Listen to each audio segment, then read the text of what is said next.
Hi everyone, I hope you're well. I'm Trevor New and this is the Stage by Stage show live. Our regular Friday night slot at 7:30 GMT.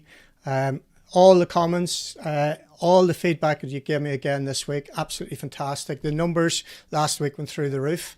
Fair play. The guests we had justified that. The 50th anniversary of the Galway International Rally was definitely a show that a lot of people have commented on and will remember. So thanks very much for following along.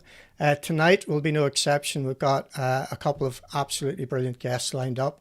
So we'll get into that in a second. So I just want to mention the fact that we've got a podcast up today.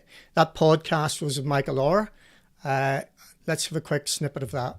Everything was in Russian, and bearing in mind my driver didn't speak any English as well. John Steele, he rang me one day and said, "Got your letter, why don't you come over and see us?" I was working alongside guys who I had idolised, and they're just normal guys.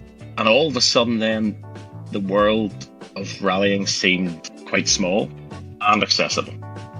I did Dakar in one of them last year and had an absolute monster of a crash in it, and it was close to the start of the stage, probably had 400 litres of fuel on it.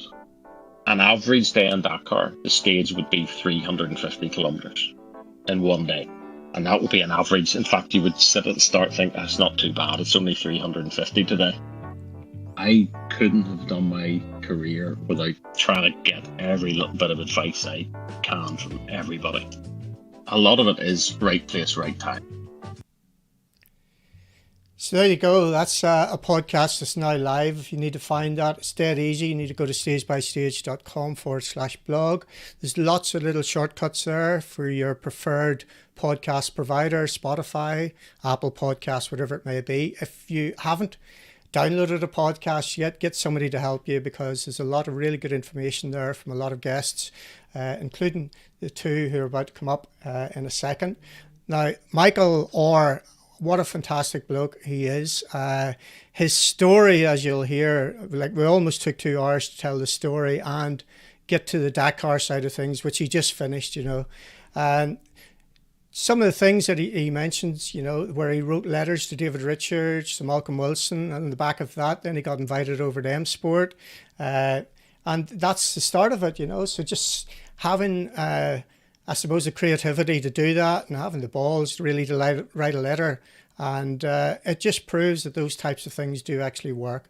So Michael's went on to build a fantastic career in the World Rally Championship, over 180 starts. And more recently, he's moved to Rally Rage for Dakar. Clearly, with Yazid Al-Hajri, he wants to hopefully win Dakar. So that's the ultimate goal. And again, part of the podcast just going through some of the things that he's currently learning. And it is a very big stage. Just a mark of the man, all those years in World Rally Championship. And he's decided just completely pivot into some brand new skills, thrown himself into it, asked a lot of people, right to the top. And again, a fascinating story. Now, unfortunately, Michael can't be with us tonight. He was booked to come on, but something to come up last minute. But we will definitely get him back just to expand on some of the stories that you'll pick up on that podcast. But we have 2 other fantastic guests here.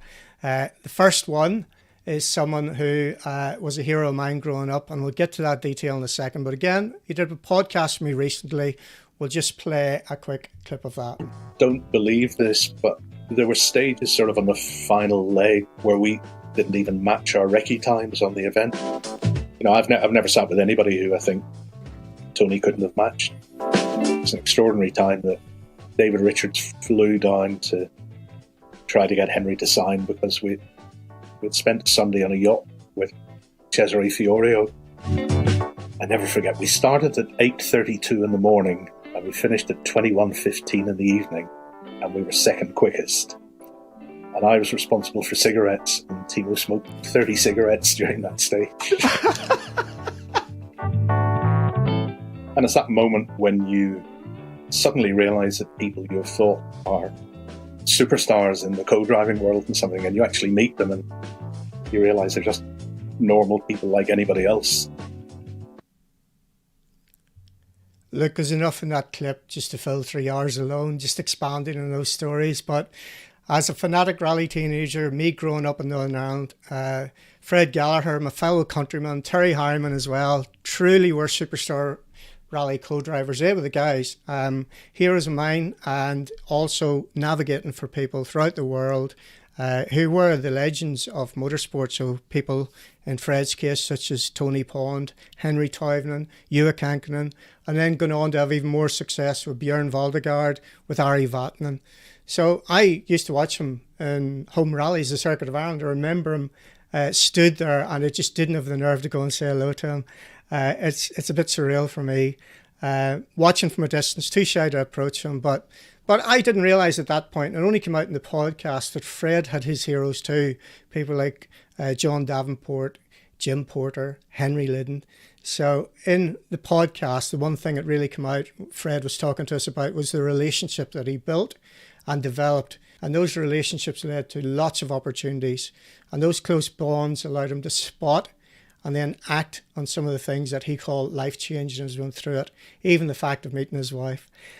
So Fred's been one of the best in the world in 3 different disciplines of rallying, and his is definitely a great story. So, ladies and gentlemen, I welcome Mr. Fred Gallagher. And I hope you can see I'm blushing. You should be. It's all true, though. Well, it's very kind of you. So how's things? What have you been up to over the last little while? Yeah, good. Since lockdown, I'm sure we'll touch on it later, but I'm involved these days with Rally the Globe, that runs historic events all over the world, clearly as the name implies.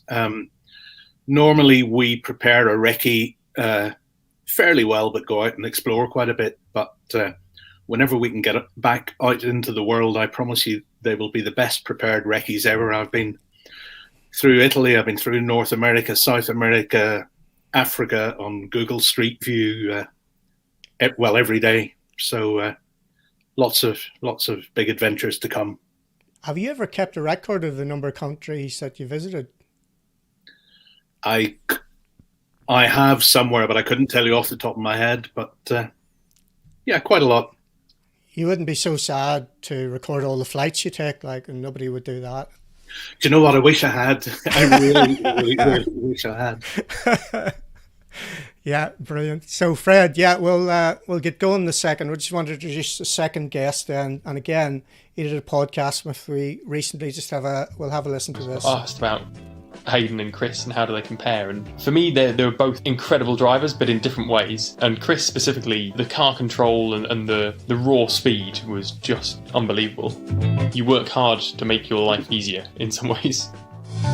I thought, wow, wouldn't it be amazing if I could turn co-driving into a career? I remember speaking to you way back, having that process of year 1 I want to do this, year 2 I need to be stepping up, probably want to be doing British Championship. And I didn't know how I was going to make all these jumps, but at least I had a framework in place. Try and be a sponge to soak up as much from others, whether it's asking questions of them if you're not quite sure of something, as I did a lot. But also the thing which I thought was quite specific from Liz was find out what mistakes they made so that you don't make the same ones. So, Seb Marshall, who for us in Ireland, of course, is Chris Meek's co-driver for the last year of the World Championship in 2019. So, a World Rally Championship co-driver from Leeds in the UK. He's had 5 World Championship Rally podium finishes with both Hayden Paddon and Chris Meek. In the podcast that we did, he described some of the highlights there, how he rose through the UK's Rally co-driver academies. Literally, you could not get a more perfect student than Seb, the way he's gone through it. Competing at the highest level of the sport, meticulous in his preparation, extremely hard working, also striving for excellence. And again, the thing that I share with Seb is he's always looking outside of motorsport to try and pick up little gems of knowledge, continually thinking laterally to find the edge needed to be an elite sports star. So he's been very kind to me, just giving me feedback on these podcasts as we go through it as well, which I appreciated. And we discussed a lot of the learning, which also helped me plan future coaching content for the podcast. So without further ado, let's introduce Seb Marshall. Hi, Seb. How are you? Good evening, guys. Yeah, good, thank you. Hi there. What have you been up to then, Seb? We know you've been in the desert recently, but that was a little while ago now, a couple of weeks ago. What's more recent? Yeah, so since I returned from Qatar Rally just a couple of weeks back, I've been self-isolating basically. 10 days at home, but given the weather we've been having, it's not been the worst time to be stuck indoors. So yeah, I got the chance to go out for a bit of escapism yesterday when I was released. So yeah, out on my bike and yeah, making the most of the winter weather. Excellent. So the format, guys, for the show is dead simple. You're going to tell some stories, a little bit of prompting from me, and of course from our wonderful audience. Already we've got loads of people watching. So let's have a look and see where people are coming from. So we've got Christopher Douglas in there, relaxing at the stove, going to watch another great show. Well, let's see if we are. There's a bit of a prompt going on here just to get the boys awake. Well, Trevor, Trevor, great job last week. Who's the quickest Fred ever sat with? See, the questions are piling in already, Fred. That's not going to be a hard one to answer at all, is it? That is the question I always get asked. I'm sure you do, and me. We'll see how much of a fence that you can sit on. So Gordy Noble is talking about both of you there, no doubt, when he says hero. Bexy Wexy's in the house. Great guests again. Yeah, type me something I can't pronounce. A tongue teaser do, Miss Williams. Evening, Bex. Good to have you here. And Peta says hello, Haley. Hi, Haley. I'm sure she's watching somewhere in the house. Maybe not. She's not that excited. Peter competes in our Rally the Globe events with her husband Neil. Excellent. Okay. So she's assuming that that Haley's going to be watching this nonsense that we're going to do for the next few I would hours. imagine EastEnders is taking priority. I'd imagine so. Yeah. Hello, Liam. On the Isle of Man, and it is cold and windy. It was cold and windy in Kent today. It was even colder on Wednesday when I actually went for a dip in the North Sea in no wetsuit or nothing. What do you think of that, Seb? Are you impressed? Nothing. Yeah, that's most people said that, including my wife who filmed it. She decided she needed to come just in case I had paralyzed myself and she needed to call the ambulance, which is very caring of her. Somebody wants a beer, Dave Wood. You've already had more than one. Seb's on the cider, look at that. Hi, Paddy and Monaghan. It just keeps going on. Have you read all those books, Fred? I have, and after lockdown, they are alphabetical. Are the colour coordinated as well? No, alphabetical. I can prove it. Are you serious? I'm serious. Wow, you definitely were locked down. Hi, Wavy, how are you? Nice photograph. I've seen that one before. Those maps behind you then, just talk us through some of those. Ordnance Survey, you'll be pleased to know they're all numerically ordered. No doubt they were. Yeah, and then over here we have Ireland. Over here we have Asia. We're planning events we've got an event in Southeast Asia, Thailand, Vietnam, Laos, Cambodia. So a lot of work going into that. Okay. We have a longer term plan for London to Cape Town. We're looking at Alaska to Cape Horn. So maps are my life every day. Fair enough. Good man. Well, that should be the way. Yeah, Peta? Is that right, Peta? How do you pronounce it for it? Peter. She's a big fan, clearly.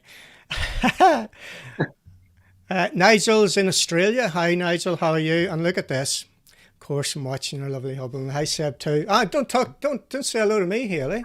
God's sake, what's wrong with you? Cool. Right. We will keep up with the comments as we go through the night. So, guys, some stories then. How do you want to go about telling these stories, Fred? So you must have about 1,000 that you could have went with.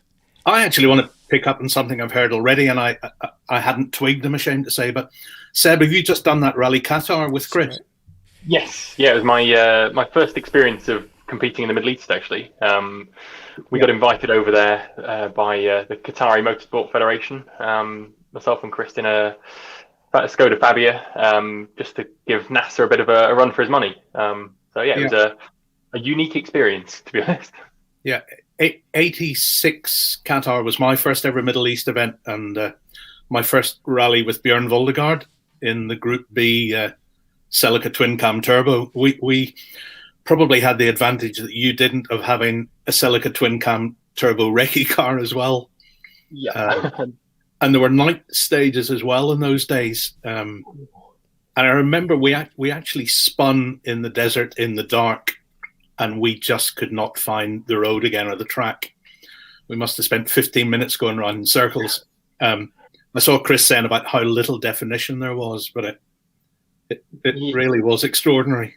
Yeah, I think that's the thing that struck me the most. Particularly, you're conditioned, at least I am, from European mentality of stage rallies where this is the road either through the forest or around the side of the mountain, and these are the notes you've got to write for it. And going there to that event, like you say, it's just barren, kind of vague tracks in the desert, and particularly when the sun was high in the sky, so around the middle of the day, the light reflecting made it so difficult to pick out where you should be going. And then, of course, there was no real features to gauge it off. So it's a definite skill to competing there, and you can see obviously why NASA's been so successul on that event. He managed to win it for the 15th time this year, with a fair roll call of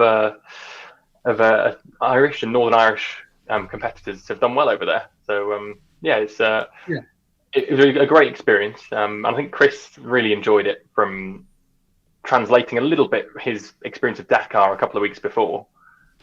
He sort of likened it to being a bit like Dakar with pace notes. So it was great. Short-lived thing. Unfortunately, retiring at the end of day one, but it was a great experience. Yeah. Good. Fred, when do you remember getting the love of Dakar and those types of rally raid events? Was it way back then in '86, or did that come much later? Dakar and love maybe isn't the right pair of words. No, I didn't do a Dakar until '91. At Toyota with Björn, we used to be invited to go and do one rally a year. So we did Qatar, Oman, and Dubai, and we did all of those and won all of those, which was great. Beat Mohammed bin Sulayem, who was the reigning multiple champion at the time, either with John Spiller or Ronan Morgan normally, co-driving. No, Dakar was because I was with Björn Voldegaard, and we won a couple of safaris together in the WRC, and a couple of Ivory Coast rallies, one Ivory Coast rally. And then Björn got a call from Jean Todt at Peugeot Citroën to go and do Dakar, and he went off with the French co-driver. And last year at Peugeot, they didn't get on at all. And Björn said if he went back, he wanted, his regular co-driver. So I was totally thrown in at the deep end, and it was extraordinarily difficult in the days before any kind of GPS. Not that GPS makes it easy, by the way. But before GPS, just very basic maps, a basic compass, an absolutely rubbish road book. So it was difficult, but sort of got better at it over the years, and Citroën kept the faith. So I did Citroën's first ever cross-country rally, which was a thing called the Baja Aragon. That'll tell you about later. The hardest rally I've ever done in my life. Really? Right up to the very last one, which was the 97 Abu Dhabi Desert Challenge with Ari, when we won the title that year. So I was with them the whole time. I didn't do every rally. I missed one Dakar, I think, and a couple of Baja Italies. But no, spent a long, long time with Citroën under Guy Frecklin, who was just a tremendous team manager. But Guy Frecklin and you went back years, the Talbot days when you were with Henry in the Sunbeam. I remember, which I referred to in the podcast, the 1981 Portuguese rally, where you were actually interviewed in that. So that goes back a long way. Was Jean Todt co-driving him as well at the time? Or Jean Todt? Yeah, Frecklin and Todt being your teammates is sort of an odd concept these days, isn't it? No, we had a great time. And we won the manufacturer's title with Talbot in '81 in the WRC. So, no, happy days. Yeah. Seb, you've had no interest in Dakar or rally raid events, a bit like me. What was your thinking behind it? Why you didn't want to pursue that? Yeah, I mean, sort of midway through last year when Chris was sort of trying to put something together to do Dakar this year, he was quite keen to try and get me on board and bring me along with him. But at the time I had just a couple of reservations. As I'm sure anyone who's done Dakar will tell you, it is completely different type of navigation and mindset to what is required in modern day sort of stage rallying. And for me, I kind of felt as though I wasn't quite at the point where I wanted to make that wholesale shift across. I'll be honest, some of the buggy that Chris was looking to be driving in was also quite small, and being as I am 6'5", it's not the most pleasant environment to be strapped into. I think Michael said there in a little snippet of his podcast, most of the stages are averaging 350 kilometers a day, which, like I said, that's a whole WRC rally in the space of 5 hours, let's say. And I think I felt as well that aside from those reservations, with Chris going into the event for the first time, I didn't want to be the one that would compromise his opportunity to learn on it. I think, two rookies in the car at the same time perhaps wouldn't be the best environment for him to kind of soak up as much information as he could. Because obviously he's got quite a strong desire, I think, to go back and try and step up into the car category rather than the side-by-side. So, yeah, I think I felt as though my decision was kind of vindicated as well when I was listening to all the stories he was telling me a couple of weeks back. I think at one point he told me, Seb, because I've been quite involved in cross-country on the FI Commission for the last 10, 12 years. And this year's Dakar was a complete reset for the navigation. Mm-hmm. So you actually, you would all have been on the same level effectively, learning new tricks. I mean, very briefly, the Dakar navigation evolved over the years. When GPS started to come in, people didn't know how to use it. Then GPS came in totally freely. So it still didn't make it easy, but it made some things quite a bit simpler. But these days, GPS is really controlled, that waypoints only appear whenever you're within, say, 900 meters of them. So you are navigating by compass, by map, by feel, really. But we used to do a massive amount of preparation the night before. You would finish the stage, which certainly when I was doing it would be 500 to 600 Ks normally. But you would come in of an afternoon, you would get your road book for the next day, and you would then spend 4, 5, 6 hours preparing your route with maps, with digital maps, all kinds of stuff. And this year, as I say, they made a big change that your road book is on iPad, and you get, I can't remember the exact figure, but I think it's 15 minutes before the start. Yeah, 15 minutes. Michael talked about in the podcast. Yeah, so all the preparation work. I mean, people like Bobby Willis back in Belfast used to get the road book. Whenever the co-driver got it, would be electronically sent to Bobby, and Bobby would spend the next 12 hours working through the night trying to prepare the route for the guys. So that has all changed. And you can see the relative newcomers to Dakar, like Carlos Sainz, Sebastian Loeb, and so on, were all complaining this year that Dakar was such a navigator's event. But that is the way it used to be. It was a 50-50 event. So I think you could have coped well this year. Yeah, possibly so. Okay, it's one of those. It's still not to say that I've shut the door on it completely. But it's. I think that's the thing. It's almost, from discussions I've had with people as well, it sounds as though it's perhaps harking back to certainly my roots, and I think yours too, almost back in road rally style. It's going back to it's like a puzzle, and you get to learn how the organizer works and certain things that they'll put in the road book that, like I say, might be not trying to catch you out, but just little quirks, and everyone's got the design the route in a certain way. But yeah, I think it's certainly a fascinating spectacle. But I was a very interested spectator this time. Let's put it that way.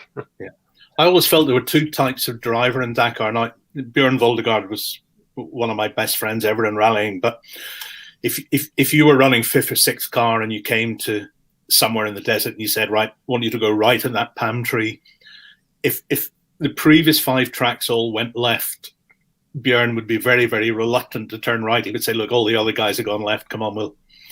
Whereas Timo Salonen, who had the pleasure to do 2 or 3 Dakars with, you would come to that junction, say, go right, all the tracks went left, and Timo would just laugh over the intercom and say, look, all the other idiots went wrong, which had 2 effects. One, it gave you great confidence, but B, it made you think, actually. Why did they all go left? I'm going to double check that. So,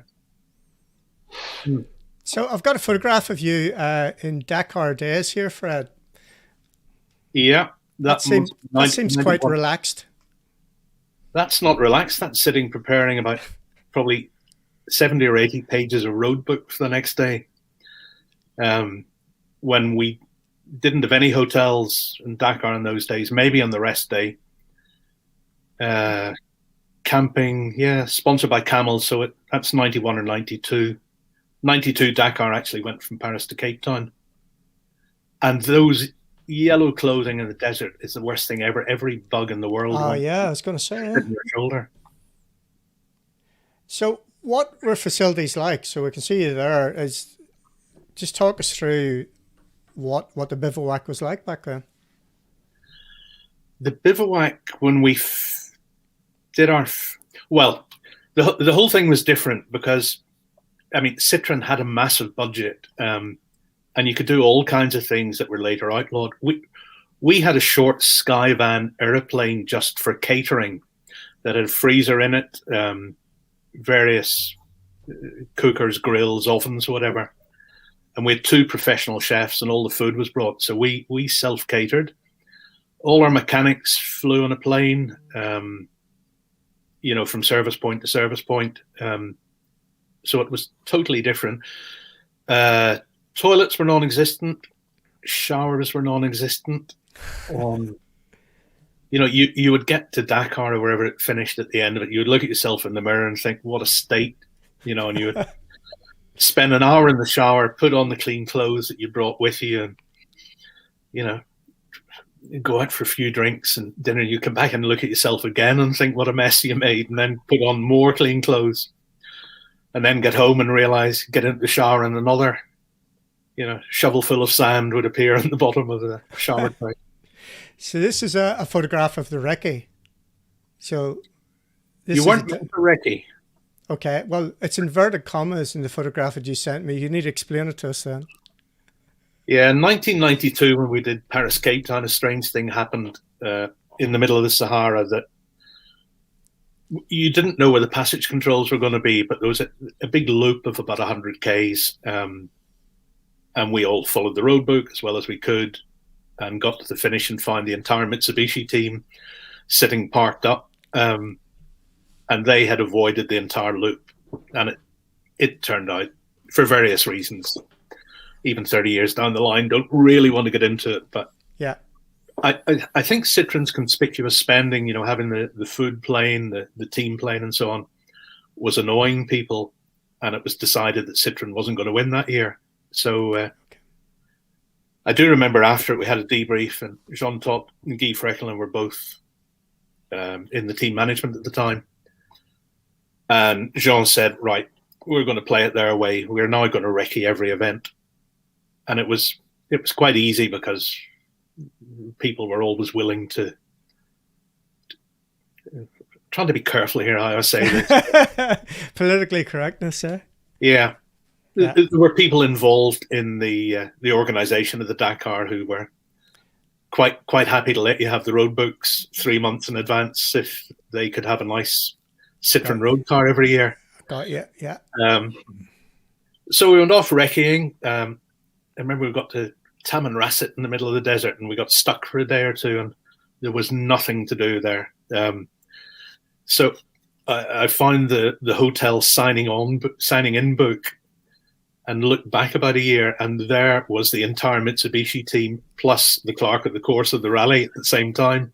In September. So we went and recce really, really seriously with 4x4s. We took trucks and and then luckily after about a year of that, Ulrich Bremer, who was the Mitsubishi team manager, and Guy sat down together and basically said, "This is stupid," So they made an agreement that we'd play it straight from there on, which we did.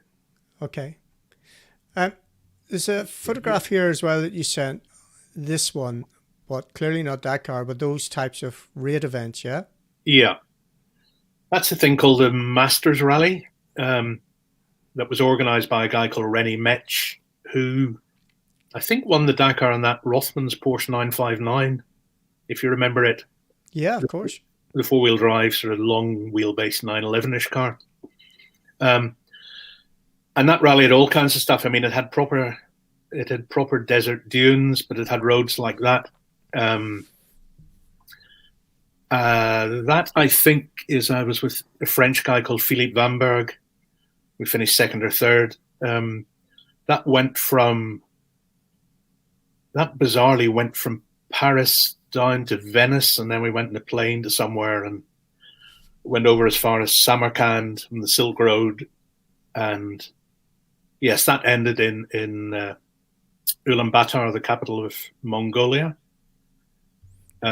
These are a hell of an adventures back then. Like it's quite No. nuts when you think about it, eh? Unreal, really unreal. Yeah. No, Ari and I did that in '97. It was Paris, Samarkand, Moscow. Finish was in Red Square, and the prize giving was in the Kremlin. So, Yeah, privileged. No, it was fabulous.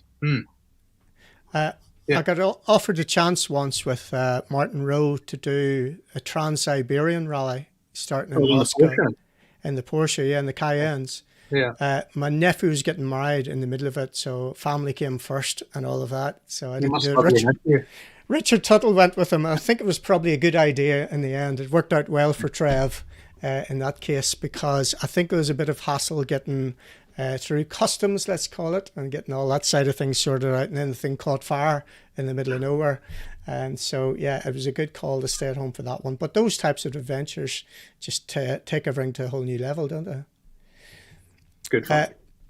So, Seb, your career through all these academies, so we were talking a little bit about academies and cost of entry in motorsport with Stephen Whitford and with John Armstrong a little while ago.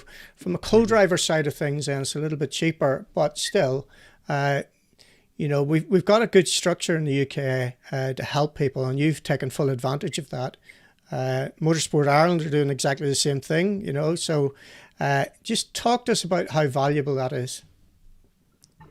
Yeah, I think we discussed it quite a bit in the podcast we did together, didn't we? And for me, these talent schemes, for want of a better word, the MSA Team UK as it is currently, or the Rally Elite and Rally Academy as it was when I was involved. Obviously, they've set out with the goal and the vision to try and nurture the talent. Primarily, it was originally with the drivers, to get someone to the next step in motorsport, whether that was F1 for the drivers or for WRC. And I think a couple of years into the program, they decided to bring co-drivers on board. And so it took on a slightly different slant. But perhaps, Elvin Evans is clearly proving that it's helped him out to get to this point in WRC in his career. But from the co-driving perspective, it's also yielded, myself, Dan Barrett, Scott Martin, perhaps we may have got to that point level already, but it's certainly helped our progression through the sport. And from my side in particular, I felt I got a huge benefit because these schemes, at least from the rally side, were run by the co-drivers. So Robert Reed was sort of the main man in charge of the whole program. And we were able to then also get advice from Phil Mills. Glenn Patterson was involved. Chris Meek's former co-driver, of course. Nicky Grist did a lot of work, and Nicky now runs the majority of the scheme presently. So from a young aspiring co-driver's point of view, having all the sort of input and sort of technical teachings that we had just as a basis from the scheme, plus the access to these guys was unparalleled. You can't just pick up the phone and speak to these people normally. So for me, that was a huge boost to my career. I think, like everyone says, when you're in these situations trying to learn and try to develop, it's a case of just asking questions. And if you're unsure of stuff, what does this mean? How does that work? Or what's going on here? And that kind of ability to speak to those guys that they were my heroes when I was starting to watch the sport. It was with all of those guys, right at the very sharp end. So to be able to speak to them and find out what it was actually going on certainly shortcutted the process for me of discovering all this knowledge and experience and what it really takes to sort of compete at the top level. Fred, have you ever had many people approach you for gems of wisdom? I know I've done it a couple of occasions, but is that a regular thing, or do you find that people are reluctant to do that, or maybe don't have the self-confidence to do that? I don't think I ever really had people pick up the phone. As you know, I tried to help Niall McShay quite a bit back in the day, so there was that. I mean, certainly not a lack of reluctance on my part, but I think it's perhaps easier than ever these days with the likes of social media and stuff now to connect with people, isn't it? I still get people I've never met, never even heard of as such, but they'll ping me a message on Instagram or something or Twitter and just what, have you got any tips? And it's nice to be able to, like you say, to be able to give something back, particularly having myself drawn so much from my experience of speaking with other guys who are much higher up the ladder than I was at the time. It's great to be able to sort of chip in and help out where you can. Yeah, that's a good point. I mean, if social media had existed in my early 20s, I'd probably have been a total and utter pest. Yeah. And I still was actually with Terry Harriman. In the road rally days on a Tuesday or Wednesday night, Terry and I would meet up, and go out and just drive around looking for the little whites that might go and the junctions that weren't as mapped. And, Terry was already a legend then. Had won the circuit with Paddy Hopkirk and Ronnie McCartney, but, he was still madly keen on the little road rallies that existed at the time.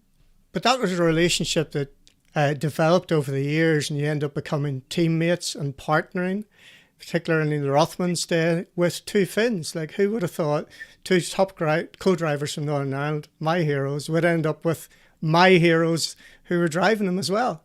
Yeah, Terry with Ari and myself with Henry Toiven in 83 in the Rothmans Opals. And with some good fun together. And Ari, your relationship with Ari developed quite a bit over the years then. Yeah, Ari was always a rival, whether it be as a teammate or whatever. And I never in a million years thought that we would rally together. But that did finally happen, again, thanks to Guy Freckelin at the start of 97. And you took it a stage further, as you said in the podcast. He was your best man at your wedding. He gave the speech. He gave the speech, right. He's been known to talk a little bit. Wouldn't it be brilliant if miraculously he arrived into our little studio on a Friday night? So, folks, if you're watching this... quite late in Helsinki for that. Yeah, he would never do that, would he? Never, ever would Ari Vatanen take the time to join us in our little show, would he? No, he wouldn't. No, would he? How are you, Ari? Good evening to everybody. How are you doing? It's an absolute privilege to have you here. Thanks very much for agreeing to come on. I know it is quite late there. So just tell us where you are for our viewers. Yes, hello from Helsinki. As you may know, we are mainly live in south of France, but I came with Rita back to Finland a few days ago, and all this week I've been in Lapland. And you who live on a British Isles, well, you know what the cold weather means, but it was Tuesday morning in Lapland, minus 27, and I stayed there this morning. But it's not nowhere near as bad as you would believe. Actually, we did some filming, and we had some the whole week gorgeous weather, no clouds, beautiful sunshine, and even if it is minus 27 in the morning, in the afternoon it's only maybe minus 15, minus 12, and dry weather. And when you're properly equipped, I actually really did enjoy my days, and I said to Rita that we must spend more time in Finland in the winter time, would you believe? So I'm in Helsinki now and going back to France now in a few days' time, and really hopefully coming back to Finland because when we have this absolutely incredible, well, I hope it's going to be, and I'm sure it's going to be incredible WRC event in above Arctic Circle now in 2 weeks' time, because the conditions are excellent, plenty of snow, and nobody knows the roads.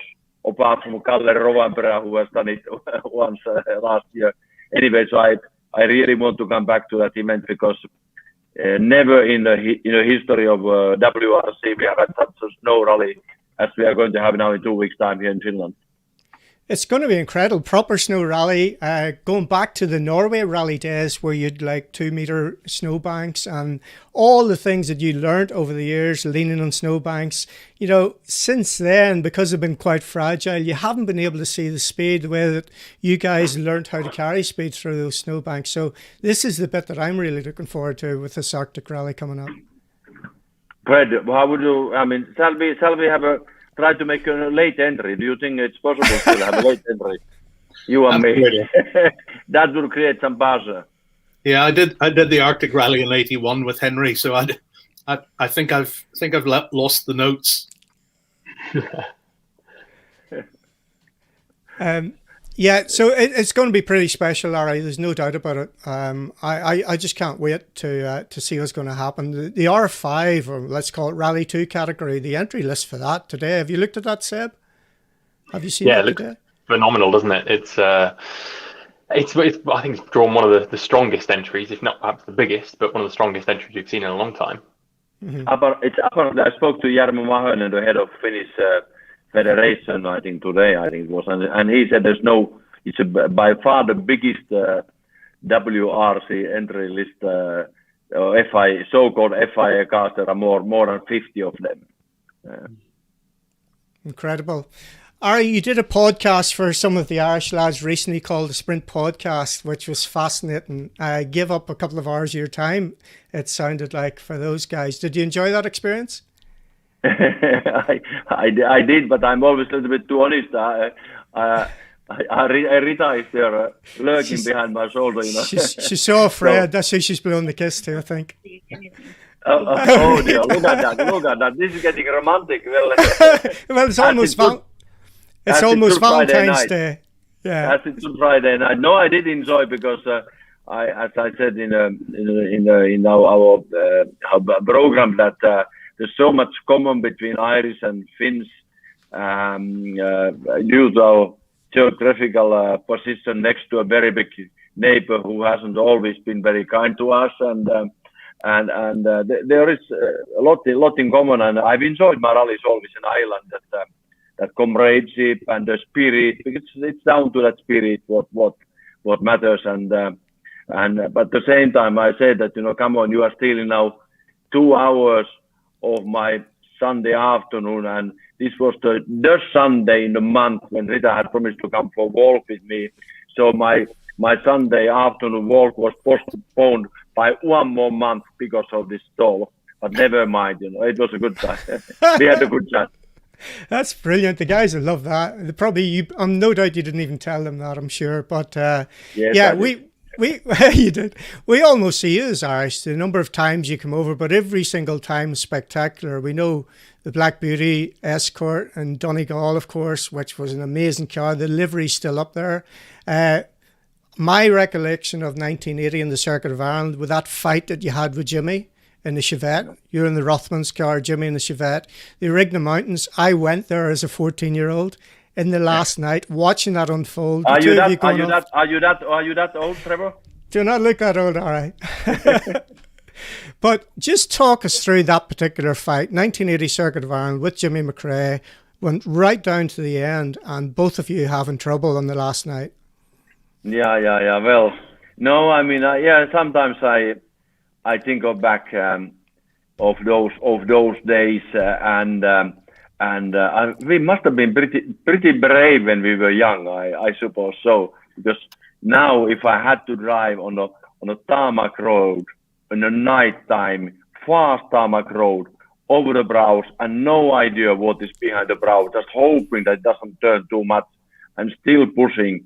And I remember how physically I was trying to push as much as I could, and I hardly get up with Jimmy. Okay, I mean, he was very good on tarmac. Okay, in all fairness, he may have known the roads a bit more better than I did, because I didn't know any of them. But anyway, we stayed more or less even, and then this final night night that one dip which caught us out, and I remember we spun around or whatever. I don't know which. I thought we had rolled, but I don't think we actually rolled it. And Jimmy had also big fright on that particular place, and he had said to his co-driver that he would back off. But of course, then I lost a lot of time and finished finally second. But they are such events that I recall back with a lot of nostalgia, because that time, as you will never come back, and to organize such a long events like Circuit of Ireland, and of course famous time to go to Killarney. I mean, I didn't really know when I in the mid 70s came to Britain, and I was told, look at Harry, when you go to Circuit of Ireland, literally all the Irish girls are there in Killarney. After I don't know what they really meant by that, but anyway, and of course Billy Coleman, Billy. I mean, Billy is Billy, and I really do like him a lot. He's such a figure in Irish rallying, and a larger than life figure in a way. And well, I'm just simply people like Fred and myself and others who were privileged enough to live and experience those rallies. I mean, it was not just driving; it was life. It had all the colors of life, those events. Just give us an insight, Ari, as to why it turned out, and it's happened quite a bit, where co-drivers from Northern Ireland and even from Great Britain, from English co-drivers, that Finnish drivers have picked them. So you've had Terry Hyman, you've had Fred Gallagher with you. What was it you saw in those guys, without embarrassing Fred? What was it you saw in them that you felt it was a good partnership? It's a kind of a question. What did you see in a wife? Or even more compelling question would be, what on earth did our respective wives see in us when they married us? Yeah, let's hand on the heart. Come on, hand on the heart, guys. Yeah. And well, it's a little bit like that. I mean, okay, Fred, come on, say something, Fred. Yeah, I mean, Ari and I were like a third or fourth marriage, I would say. Absolutely. We went through life, our careers.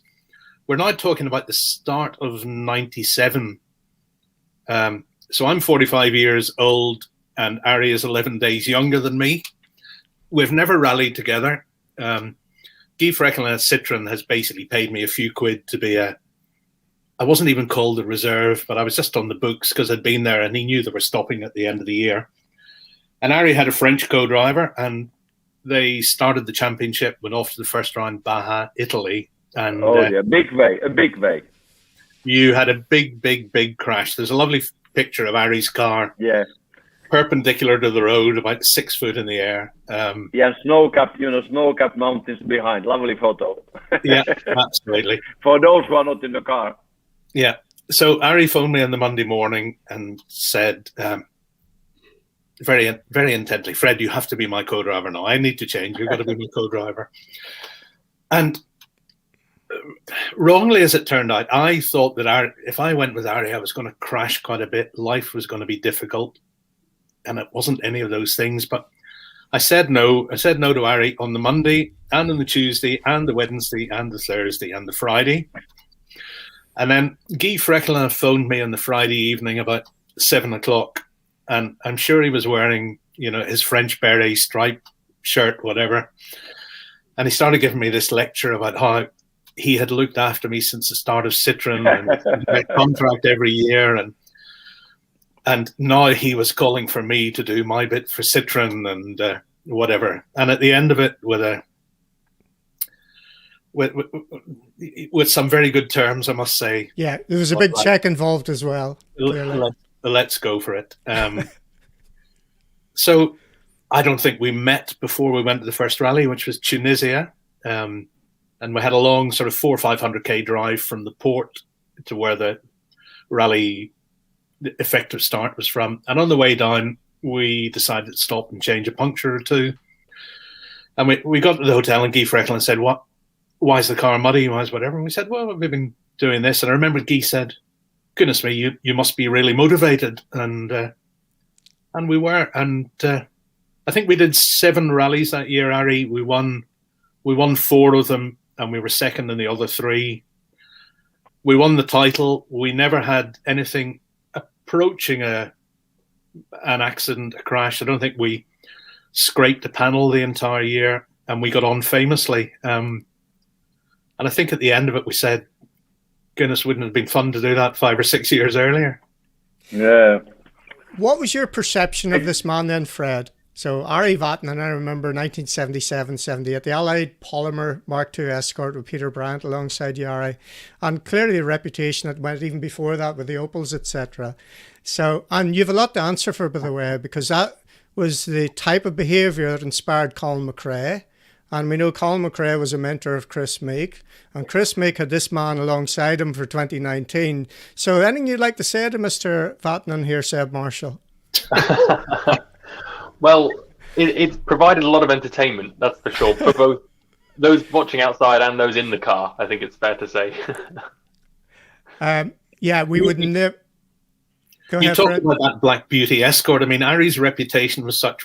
I think it was 81. There was a stage up the west coast of the Isle of Man that's got a couple of very treacherous sort of bumps, and Ari and Terry Harriman famously started to get out of phase, and the car was going a little bit sideways to the right, to the left, and it was going more and more and more, and finally it rolled over. In the Parc Fermé that evening, Terry came along, and I said, Terry, at what point did you realise that a big accident was inevitable?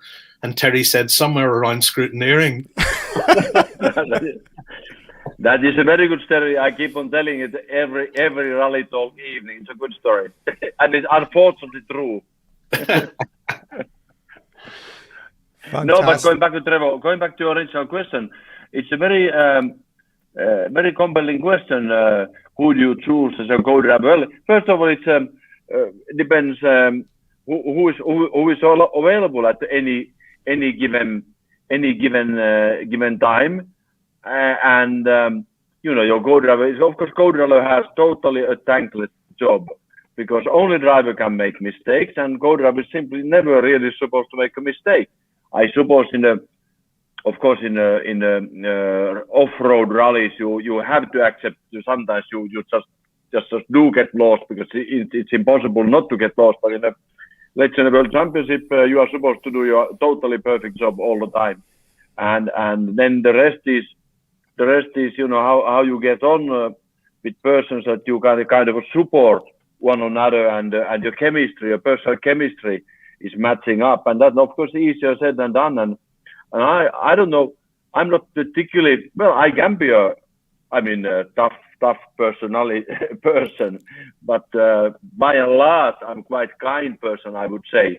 But I ended up having incredible number of co-drivers. Not that I would have fallen out with them very often, but it was simply with David Sutton times we suddenly decided, let's go to do Cyprus, let's go to Madeira, let's do Cork 20. For example, we went to Cork 20, and I don't remember why Arne Hertz became my co-driver. We went to Madeira, and Henry Liddon, late Henry Liddon came, and I just did one rally. So I had many rallies, so one of co-drivers. I just did one event with one co-driver, and I was with the best of the best also. And of course, prior to Fred, it is true. I mean, I don't think 5 years earlier, no way you would have come with me. That's sure. And quite my reputation was justified. Fred, I won't blame you for that. But anyway, my previous co-driver, French gentleman, really nice, kind, absolutely very, very kind guy. But he had no World Championship rally experience. He had only done lots of events on a motorbike, and all of them were on off-road. So you don't have that training what it takes to be alongside another World Rally Championship driver, because there's a certain method how you work and certain professionalism, and they don't have that background. So for me, and I had terrible arguments with him in a car. I felt very sorry about that. I lost my temper, and when we kept on missing the sanctions, all of them, and so forth and so forth. And I said, come on, why don't you tell earlier? And he told me, well, Ari, you're going too fast. And anyway, so then I joined up with Fred, and I mean, peace came back into a car, and it was enjoyable and totally different, and the results were, happened also. So anyway, so to end up my story, so I have had plenty of co-drivers, and luckily only one wife. I'd rather have it that way than having, plenty of wives and one co-driver. Well, yeah, that sometimes can work out a lot cheaper as well. The whole stage by stage concept, Ari, is about me in my podcasts and the live shows interviewing people who've been very successful in their career with the hope of inspiring other people to do the same. And just talking to Fred earlier, and even Seb and myself, where maybe we lacked a little bit of self-confidence in the early days. So can you remember back to when you started out? I remember the story of you coming to the UK and not having anywhere to stay, etc. So what was it for you that gave you the confidence to keep going? And that's a really important message, I think, for anybody at 14, 15 years of age watching in and just wants to do something, certainly in these times where we've got to have some sort of a dream and be able to follow the dream and take action towards it. I don't think there is one single answer to that. We all are so different, and I've often used in this comparison. They say that the little beetle, in fact, well, the common name is a beetle. The real name is not beetle, but what we call the beetles who can fly. In fact, there are incredible number of different kind of beetles, different species, and many of them can fly. Under the cover. I mean, they have the wings, but the so-called what we call a beetle, the black, quite a big beast. And they say that aerodynamically, if you look at its wings and the speed he's flapping them, it's not possible to fly. But luckily, the beetle doesn't know it, and he flies. And I very often use that because that was in a way how it was in my particular case. I had just my dreams, my dreams to drive, and people often say, well, did you want to be a world champion one day, whatever? Well, I no way I could have. My thoughts wouldn't go that far. But just these few seconds when you come into a corner, you brake late, probably even slightly too late, and then then you have to handle that corner. There's no choice. You can't. You are like in a boxing ring, and the beast is coming towards you. So then you just try to throw it and try to. Those few seconds when you go through the corner, and I mean it's you are in a way elevated. You are not hardly on a ground anymore. You're in your own universe, in your own bubble, and that enjoyment knows no limits. What you are there, you are in your own bubble, which just belongs to you, to nobody else, and that sense of enjoyment. Maybe somebody who is a musician gets a similar satisfaction when he manages to, or maybe somebody who does gymnastics that can do some incredible difficult maneuvering and manages to do it. For me, every corner was like that, and that sentiment alone kept me pushing. The rest was just how to find money, how to just solve the problem. That's how it was. And just absolutely no any long-term strategy. No, it was just to keep me driving and from one catastrophe solving to the next catastrophe solving. That's how it went. So I mean, and I can say to young people that don't think that your life starts when you have become champions or you have won some major rally, because that only final. Let's be realistic. It's only open to very few, very few indeed. Just remember that when you are doing what you really love to do, and there's a passion with the capital letters, you are doing something which is very intense, very meaningful. You are living life to the full, And what happens then? Well, you will see that you are not a spectator in your own life. You are in the kind of middle of the storm yourself, and that's what the life is all about. Then later on, you will see how far you get some ranking lists. That's not really a point. As you can imagine, Trevor, the long road sections on the cross-country rallies were never boring in our car. We read the world many times. A bit of philosophy involved then, yeah? Yeah. But the way you've just described and articulated that there, Harry, it's a little while since I've been in the car, in a WRC car, but it's made my hairs stand up on the end thinking, gosh, yeah, those memories of getting to the end of a certain stage and you're just buzzing. And that's exactly what it's all about. It's just, yeah, you've articulated it perfectly. But it's those occasions that you only get, and 365 days of the year, you can remember probably 3-4 stages throughout that whole year where it's perfection. You're in the zone. It's effortless. You're daring the car to spin. You're so in control of it. The car's part of you. You can see that and feel that together. The two of you, driver, co-driver, and the car, just one motion. But it's rare. It doesn't happen all the time. Fred, do you remember any experiences like that? Perfection, probably no. I suppose really in my era that rallies were so much longer. I mean, today, the stuff that Seb is doing, you've got to be inch perfect, millimeter perfect, and you've got very, very few stages to do it. Ari will remember RAC rally used to be maybe 75 special stages. Finland would be 50 or 60. We used to think Finland was short, and it was only 50 or 60 stages.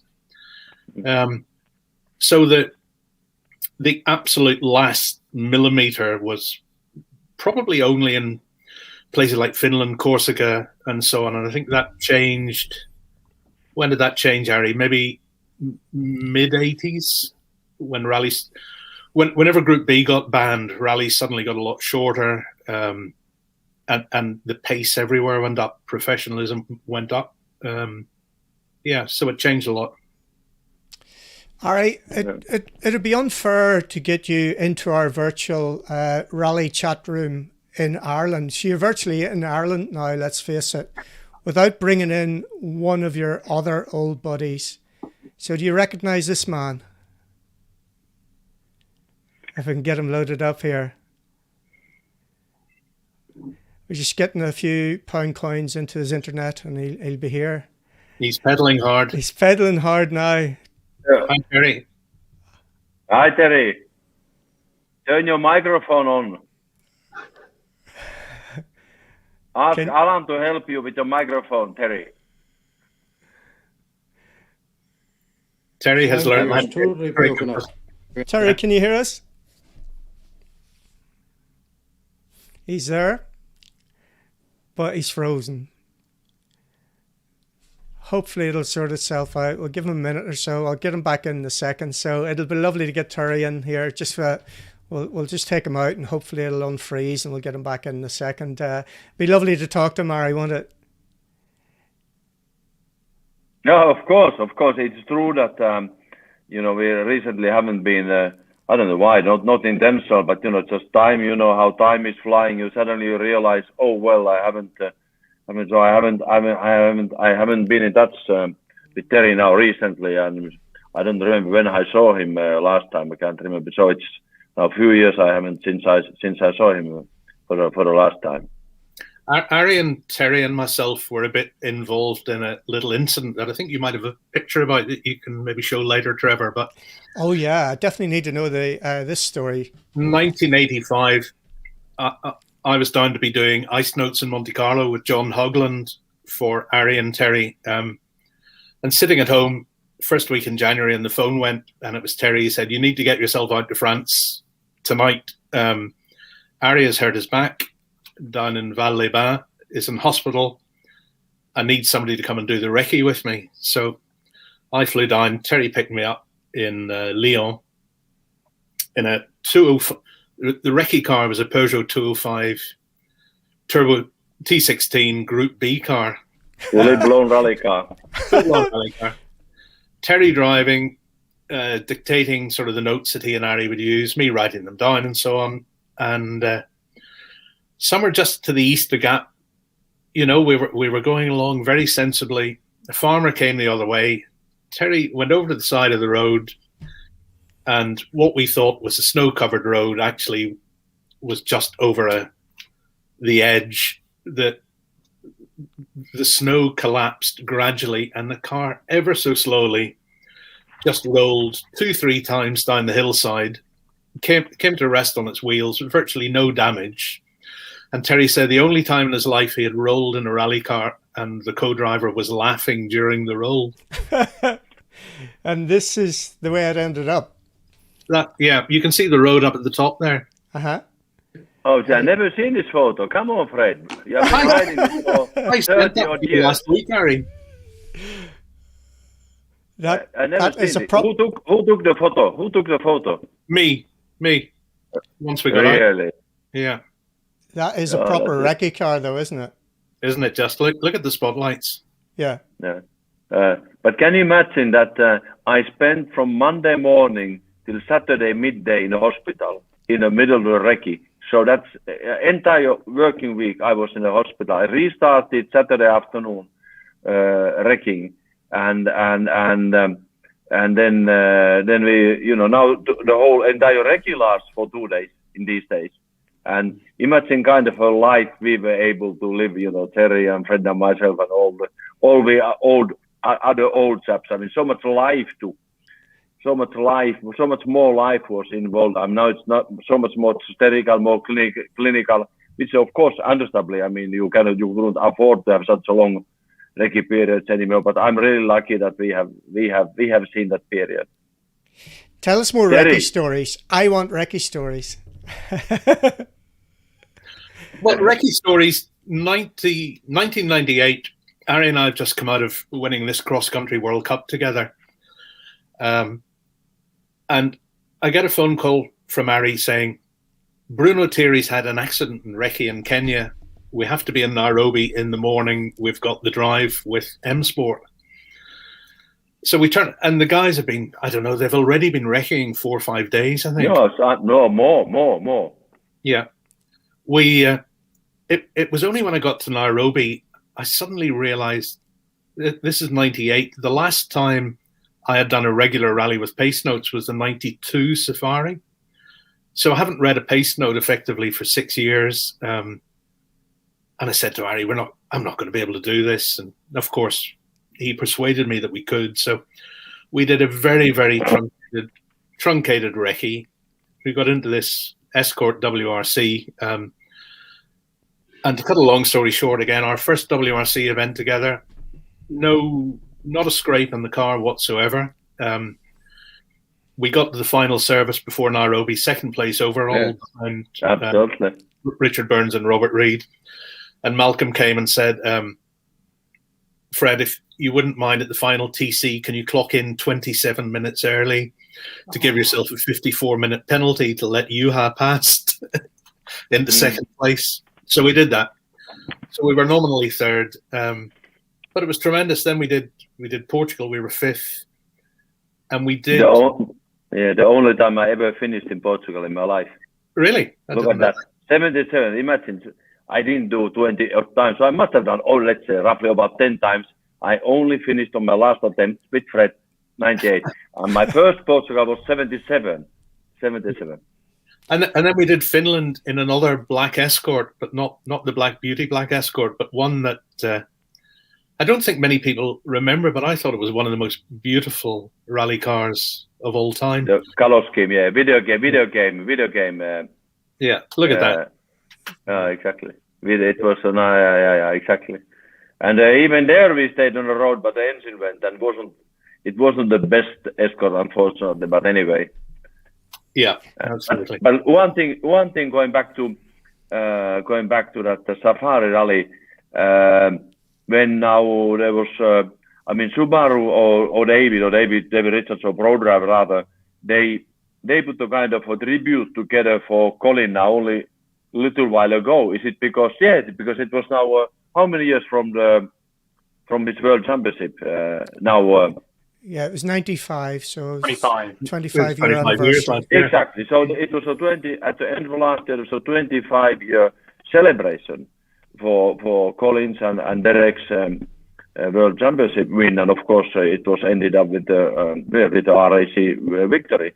And so David said to me, Ari, you need to send us a little tribute, and of course that's my really honor to do it for Colin. And if you go on my Instagram, not that you would have to, but I mean just this what Fred told me reminded, because I never forget this place. I made a little selfie video in front of Decathlon. I mean, does UK have Decathlon stories? Yeah, I think so. Mm-hmm. Yeah, we do. sporting. Yeah. Yeah, exactly. Yeah, we do. Sporting equipment. Anyway, so I was with Rita. Let's say like a week earlier to this telephone call Fred was referring to when I called him. Let's go to. I was with Rita in Decathlon. We at that time our young kids were still at school in Monaco, and Colin comes.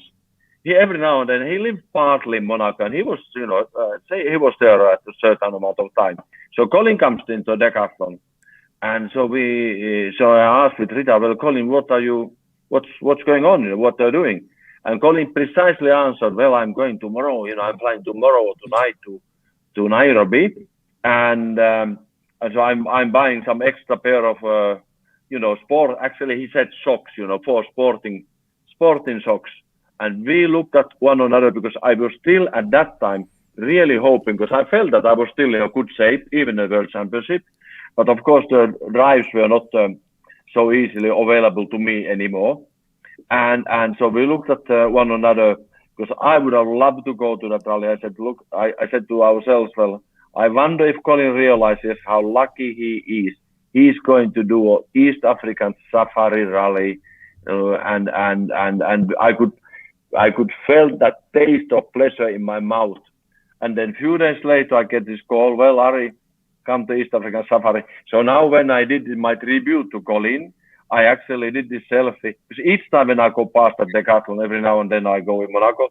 So I that reminds me of that event and how things can change, Few days later, I was so upset that I cannot do it. And then a few days later, I was there with Fred and had such a nearly won. We were not far from winning. We were close to Richard Burns. But anyway, so how things can change, and now we think of Colin. And anyway, that's such is life. We are very small clowns in life, and life is so much greater. So it's so enjoyable.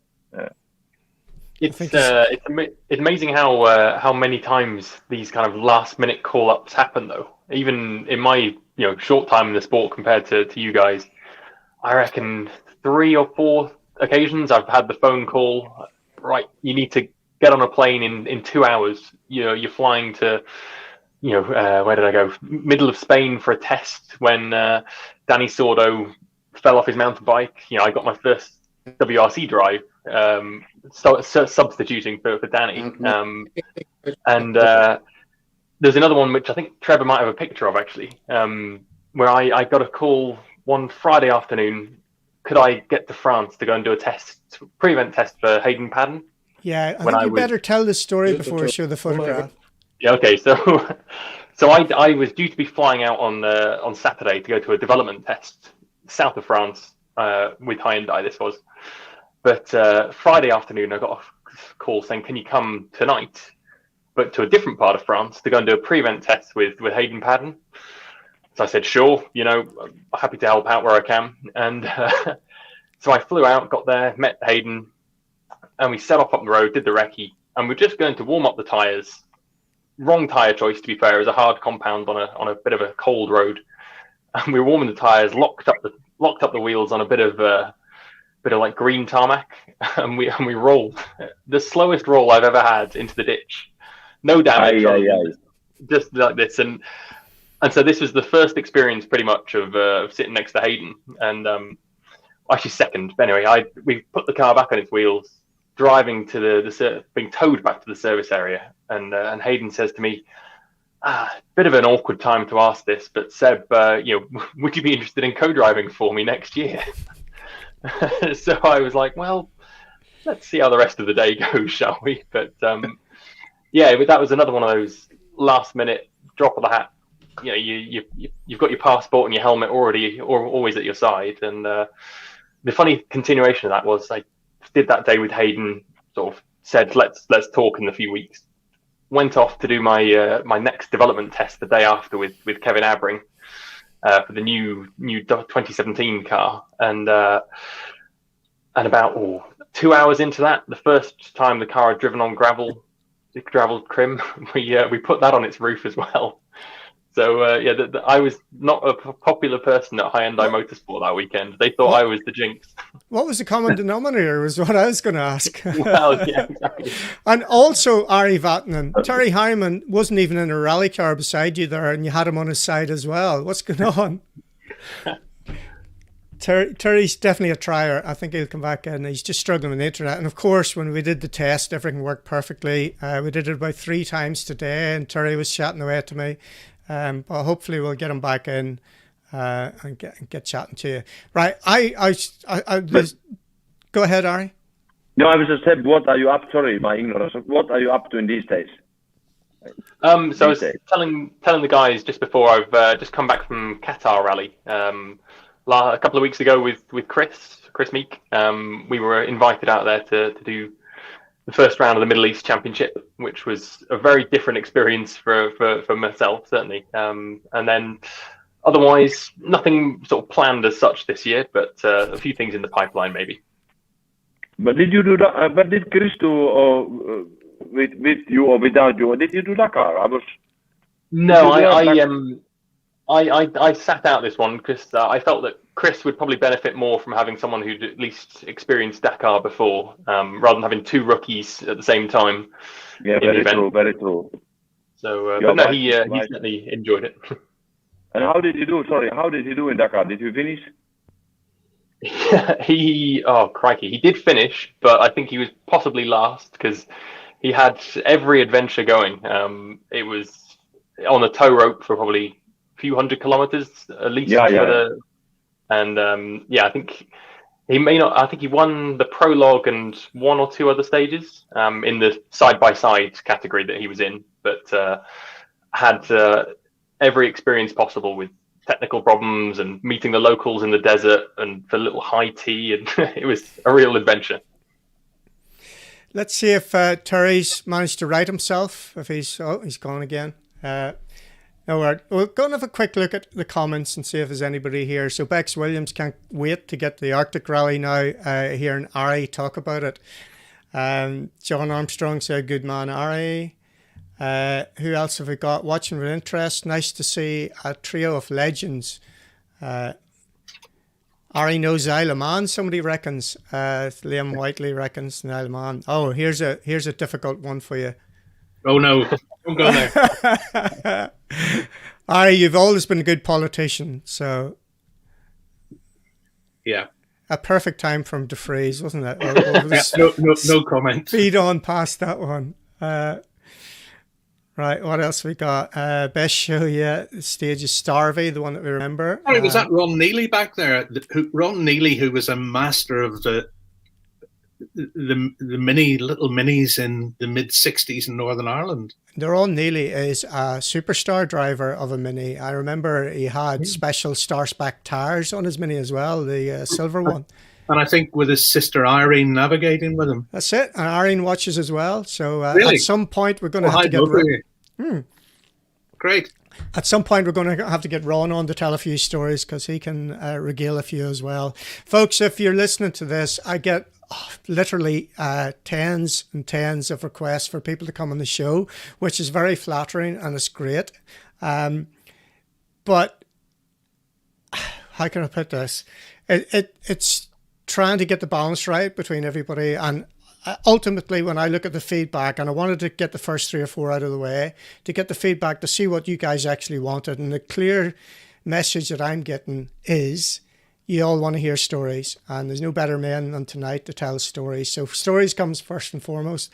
And again, like a Ron Neely can definitely tell stories. That's great. The other thing, if I look distracted some of the time, trust me, I'm trying to get Ari Vatanen or Terry Hyman in, and therefore I'm actually listening, but sometimes I'd look distracted, so please don't let that put you off. Ari, welcome back again. Thank you. Was you? Who was cut off? Myself or you were? Just you. That's So me. you managed to get a little snack in between. Well, that's good. You missed the hardest question of the night, Ari. I think you The Finnish internet connections are bad, obviously. Yeah. No, it's much better now than it was. Somebody there just pointed out that the place where Ari got out of phase in the west coast of the Isle of Man was the Starvey stage. Starvey stage, yeah. And now, of course, somebody's so bringing up the "Oh dear God" moment with Terry. Yeah, talk us through the dear God moment if we don't get Terry in, because Terry's convinced, I've been told, that he didn't actually say it. He's convinced himself he didn't say dear God on the Salty Will stage of the Isle of Man. Who said it? Who said it in the car? Who said it in the car then? If it's not him, Well, I think it was you.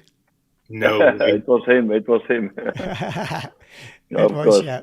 I was busy, holding the car. You were holding my horses. Have you seen the latest version of that, the crystal clear one? There's one's just been put up on YouTube a little time ago, which is really clear now, Ari. Have you seen it? No. What's different? It's been, I don't know what the term is, been edited or rendered a lot better, so it's clearer. And the sound's clearer as well. If somebody's got that, stick it in the comments and I'll see if I can show it before we finish. Let's see what else is here. This is a big long one. It's ironically the privilege of shaking Ari's hand one night in the Drumsill Hotel in Armagh. Yeah, because you came to Armagh. You did Lurgan Park Rally as well, Ari. I think that was with Terry. We did that in '98, I think, Ari, wasn't it? In a Kenny McKinstry escort. Come on, now I'm having to look at my diaries. Which event are you talking about? I think you and Tua flew to Belfast. Yeah. And we did that rally. And I remember you coming to my mum and dad's for afternoon tea. I remember coming to your home, yes. With your parents. It was a Subaru Legacy in 98. Was it? Okay. Yeah. It was some kind of sprint event, or what was it? Yeah. It's basically in a public park where the public come to the park. So you're bringing the rally into the public. I was involved in the organising team of it for many years, Ari, so it was great to have you there. Well, when I was 9 years old, my bedroom window actually looked over the park. Did it really? Yeah. I didn't know you lived in Lurgan back then. Lived in Domain Avenue. I see. So do you still want to talk about that Isle of Man dear God moment? Yeah, definitely. It's well, it was just I just clipped. I mean, I just clipped the stone wall on that previous left-hand corner prior to the cattle grid, and of course, slick tires. The side walls are very thin, and so we got instant puncture. And when I made slick tire without air, it pulls enormously, and I nearly steering wheel got out of my hand, but my hands are very strong. I used to do weightlifting, and not only that, but my fingers are, let's say, very strong. I was once in some fitness test somewhere, and where they tested actually the strength of my fingers, and I nearly in one hand the force of my fingers was nearly equal of the weight of 80 kilograms. And they said only one guy. But anyway, so my fingers are really strong. And anyway, so I just managed to hold the steering wheel because the steering wheel wanted to turn to turn to the left completely. And had I lost the wheel, well, I don't think I would be here. And of course, dear Terry, he was used to anything, all of possible fights with me, but even there he realized himself that this went even over our usual limits, and and he said, dear God, and afterwards I said to him, well, you turn to Lord rather late, but better to turn late than never. Indeed. Yeah, some people have sent me that link. I just need to get it so I can share it on the screen. So I think John Armstrong will email to me and we'll get that up for you, just so you can see the difference in the quality of it. The reason I was talking about the recce stories, I'm thinking about Rally Finland and I'm thinking about the Thousand Lakes rallies. It was back in the Group B days, Ari and Fred. So it's a completely different thing altogether when you're wrecking full rally cars for weeks on end. Isn't that right? Well, okay, Fred, tell you. How many times did you do the Thousand Lakes?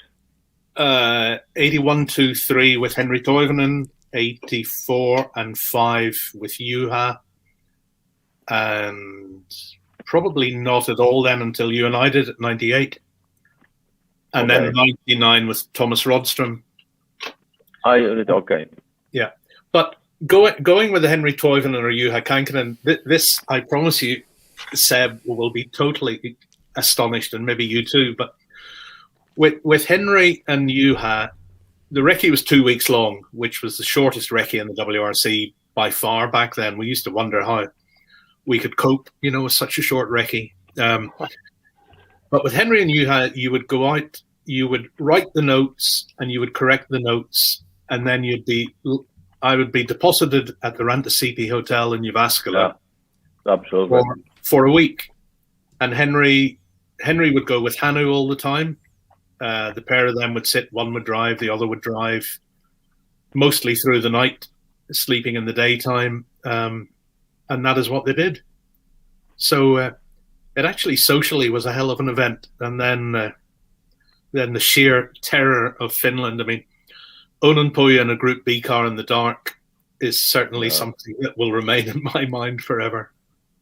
Well, that's for sure. It's one of the few, not regrets as such, but kind of missed things. I've never done the full length Onnenpojja, which for me that was when I was kind of starting out co-driving. The onboard of Petter and Phil, I used to watch that on repeat, and think, oh crikey, if ever one day I could read notes like that, then that would be that I'd made it. And I've done the stage in the opposite direction, and I've done it parts of it, but I've never done the kind of the full fat version, so to speak. So very very jealous of that, having experienced the proper job. Yeah. Yes, it was something. Chris's performance in 2016, Ari, on Rally Finland, that must have been quite special, even from a Finnish perspective. The way that he dominated that rally, Onnenpojja in particular. Do you remember it? Were you there for the rally? Yeah, yes, I was.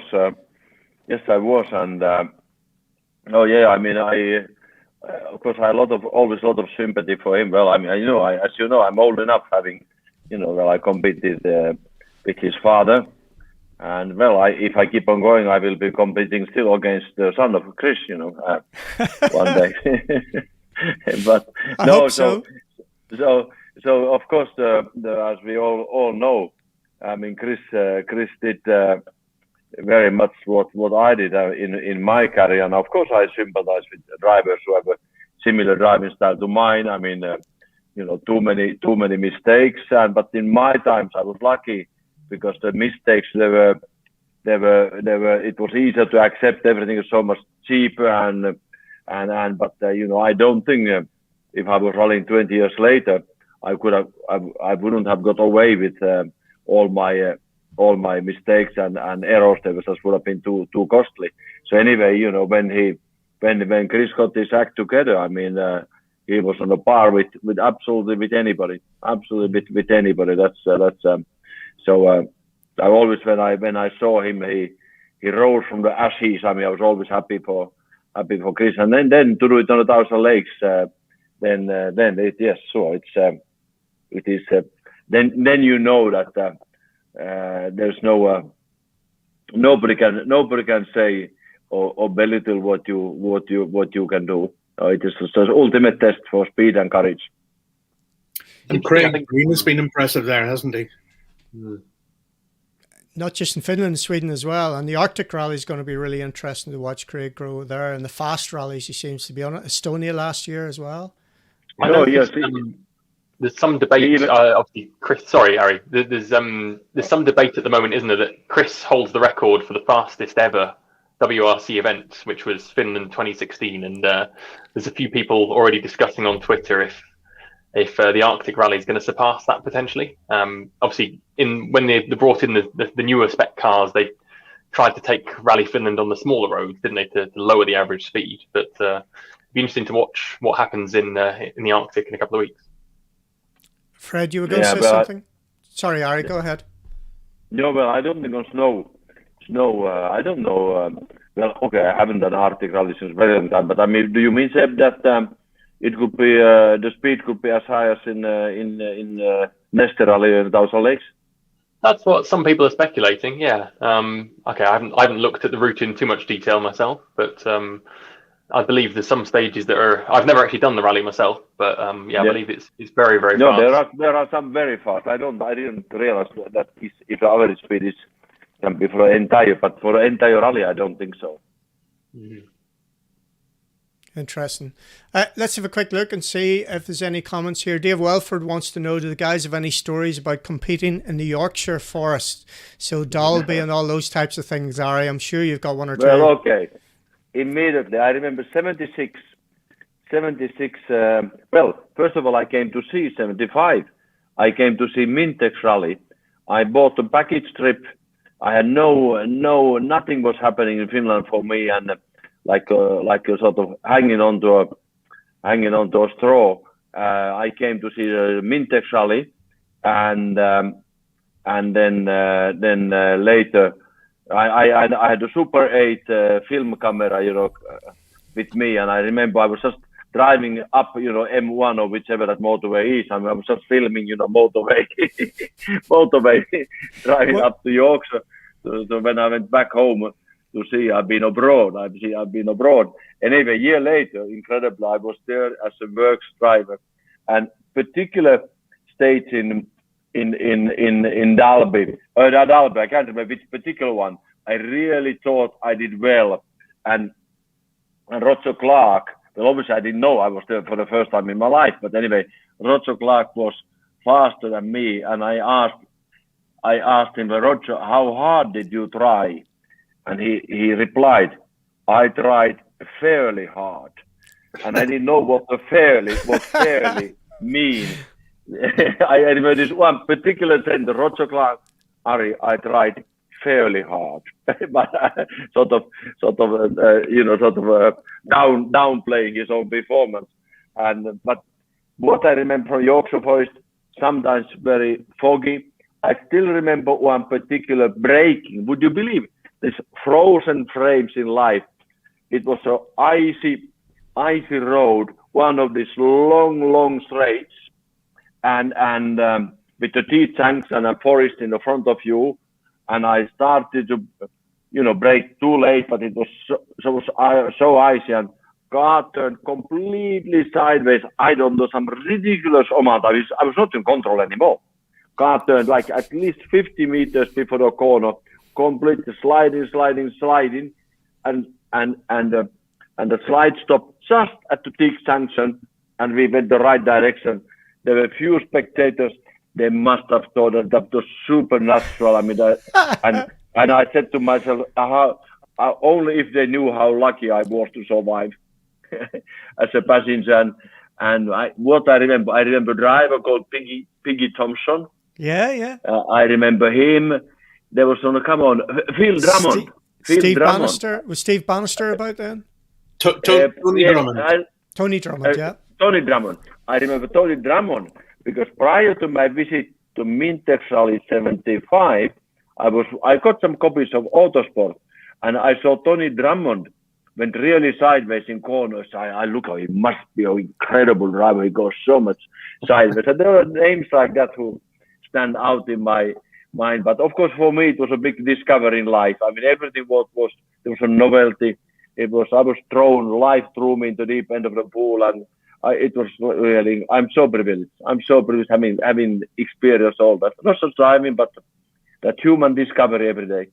What's your first memories? Go ahead, Fred. I was going to ask what your first memories of seeing this man in action, or hearing about him, or standing clear of him, or whatever when he first came over. Let me tell you that in just a second, but I actually was looking for our Rally the Globe stuff, some Yorkshire cuttings the other day, and picked up the '77 Mintex rally. Now that was a little British Championship rally, but then you realise that things started at 2:00 on a Saturday afternoon, finished at 4:00 on a Sunday afternoon, and you had a 2-hour stop in Scarborough at midnight. So it was an intense thing. Lots of stages, the Great Yorkshire Forests, but lots of airfields, Herwood Hill, different things. Catterick Camp. I remember Marco Allen losing his brakes and almost going over the bank onto the A1. But tremendous. But Ari, the first time I remember you, Ari, was when you turned up at the Welsh Rally in '76, was it? Yeah, probably, yes. That was my second. I was there 75, but okay. I don't think you noticed that, yeah. It's my Opera's corner, yeah. 76, and Jerry Phillips, who wrote in Motoring News, was a great supporter of yours. So, sort of the legend had grown before you even landed. Yeah. That was my first big victory in Wales, and I drove without driving gloves. That was 76 Tour of Dean was the first one. And in Tour of Dean, I said to Peter Bryant, now sadly, I don't know, you may have discussed, sadly, late Peter Bryant. I said to Peter, Roger Clark won, and we finished second, but I don't know, minute 2 behind him. And I said to Peter, no, come on, this championship, we can't win. We can't win. This guy he's so fast, and he lost the forest. And the next rally was Snowman, 76. And of course, Snowman, it was more kind of a virgin ground for everybody. People didn't know the stages so well.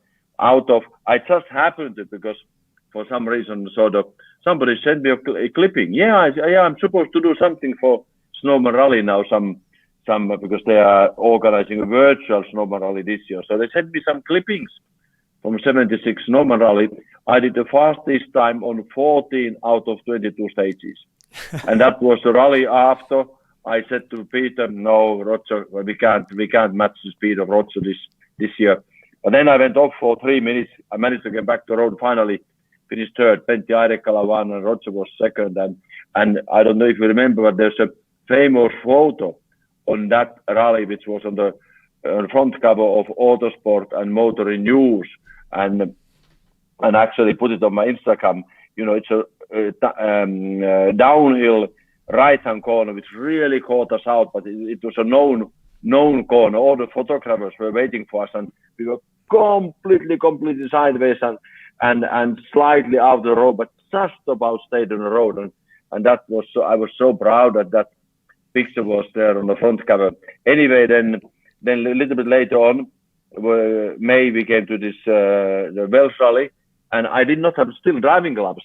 So and the Welsh Rally was quite long. So actually, my fingers were blistered, they worn out. So I just kept on putting black tape around my fingers. Wherever I had the blister, well, let's put a little bit of black tape. And the last stage was Landau racing circuit. Landau racing circuit, and well, anyway, I was so happy to. So I remember how happy I was that I finished and won and sort of paid back to Stuart Turner and Peter Astor a little bit. Yeah, that Welsh Rally back then was, I think, 48 hours with maybe 2 or 3 1-hour meal halts, and that was it. Yeah, something like that. Yeah, it was very tiring. Where were you then, Seb? How many stages did you watch back in 1976? I was minus 12 at that point. No, it's funny, obviously, talking about the Yorkshire Forest there. Seb, you missed good times. Born in the wrong era, Harry. But no, I mean, talking about the Yorkshire Forest there, like, those are the ones that it's essentially home turf for me. And one of my first memories of marshalling on an event was doing the Colquick, which was, not a rally that's around anymore, and we went through over the day earlier to set up the stage with my motor club, and I was just in the passenger seat. I was too young to drive at this point, and there was one of the guys in the club was saying, this is such and such corner, then watch, they crashed here in 78, and '84, the guy went off here, and then we came to Mickler's Bend, a famous corner in Dolby Forest, and it's like, this is the most famous corner in all of Yorkshire. And so, yeah, that history is, it's fantastic to see that sort of passed down through the years, and okay, yeah, experience it. It's nice. And as Ryan Champion says, it's always foggy in Yorkshire, Ari. What was the other motor club said? I'm a member of Ilkley in district. With Andy Pullen and co. Yes, and Ian Tully and the like. So yeah, it's Phil Short, of course, another one of your peers. Our Rally the Globe organisation is based in Leeds, and I must say your accent is quite different from all my other Yorkshire colleagues. Yes, I was born in Kent, actually, not too far from where Trevor now resides, but moved up here when I was just a little 2-year-old with my parents relocated. So yeah, so I consider myself a northerner, even if I don't sound like one. Really? Okay. Yeah. Ari, I've got a great question for you here. It's from Barney Mitchell, who's used to co-driving in Mark II S-Curves. He won the Roger Albert Clark rally, I think Barney did, with Marty McCormick. I'll let you read that. So Ari, explain this braking stance. Okay. I suppose I have to actually think about when I think you do things naturally. And anyway, what's the point? What's the point of going down on gears while braking? You might you go 6 to second if you have to. I mean, what you need to do is just to get brake late and get the braking done, and you sort out the gears afterwards. I think it's fair to say in the earlier days you needed engine braking to slow the car down as well. So maybe not well. Maybe when the brakes were very, very poor. Yeah. Indeed. But there are too many. Let's say when you start driving, people have they have certain fixed ideas, but then I suppose when the speed is growing, I mean, you will only do what is necessary and nothing else. The funny thing is that talking about driving, that 4-wheel drive cars, that when you look at well set up 4-wheel drive car, you can be completely sideways, but you work very little in a car. It's left to braking, acceleration. Sometimes you have to change a gear, but you are working very little on the steering wheel. Whereas with the rear-wheel drive car, you are really working hard work. And I'm smiling to myself when in a 4-wheel drive car. There are some nice photos of Peugeot 205 Turbo 16 Sweden between the snowbanks, completely sideways, and the wheels are all 4 wheels straight. So I say to myself, only if spectators knew how easy this is, you practically do very little inside. Right. For all our viewers, Ari, I want you to paint a picture for us with words about the very first time you drove that 205 T16. The very first time. Very first time. In anger, yeah, on a test or whatever it was, in anger. Of course, the very first time, you must remember that the car was developed very fast, and nobody believed. I was warned not to go there, and by some British mechanics who had worked with Talbot, and the first time I tried it really in Italy, and we still broke some like wishbones and things quite easily. But then 1 month later, I mean, car was already later. Very fast. They developed the car very fast. But when I always remember, of course, Terry would confirm, really drive it in a anger in a competition, or was in a recce of Tour de Corsican Rally, which was our first event, and our recce car was a Mule, fully blown rally car, and first time we went on a special stage. I accelerated. I actually stopped, and I looked at Terry and said, "Well, this car is fast.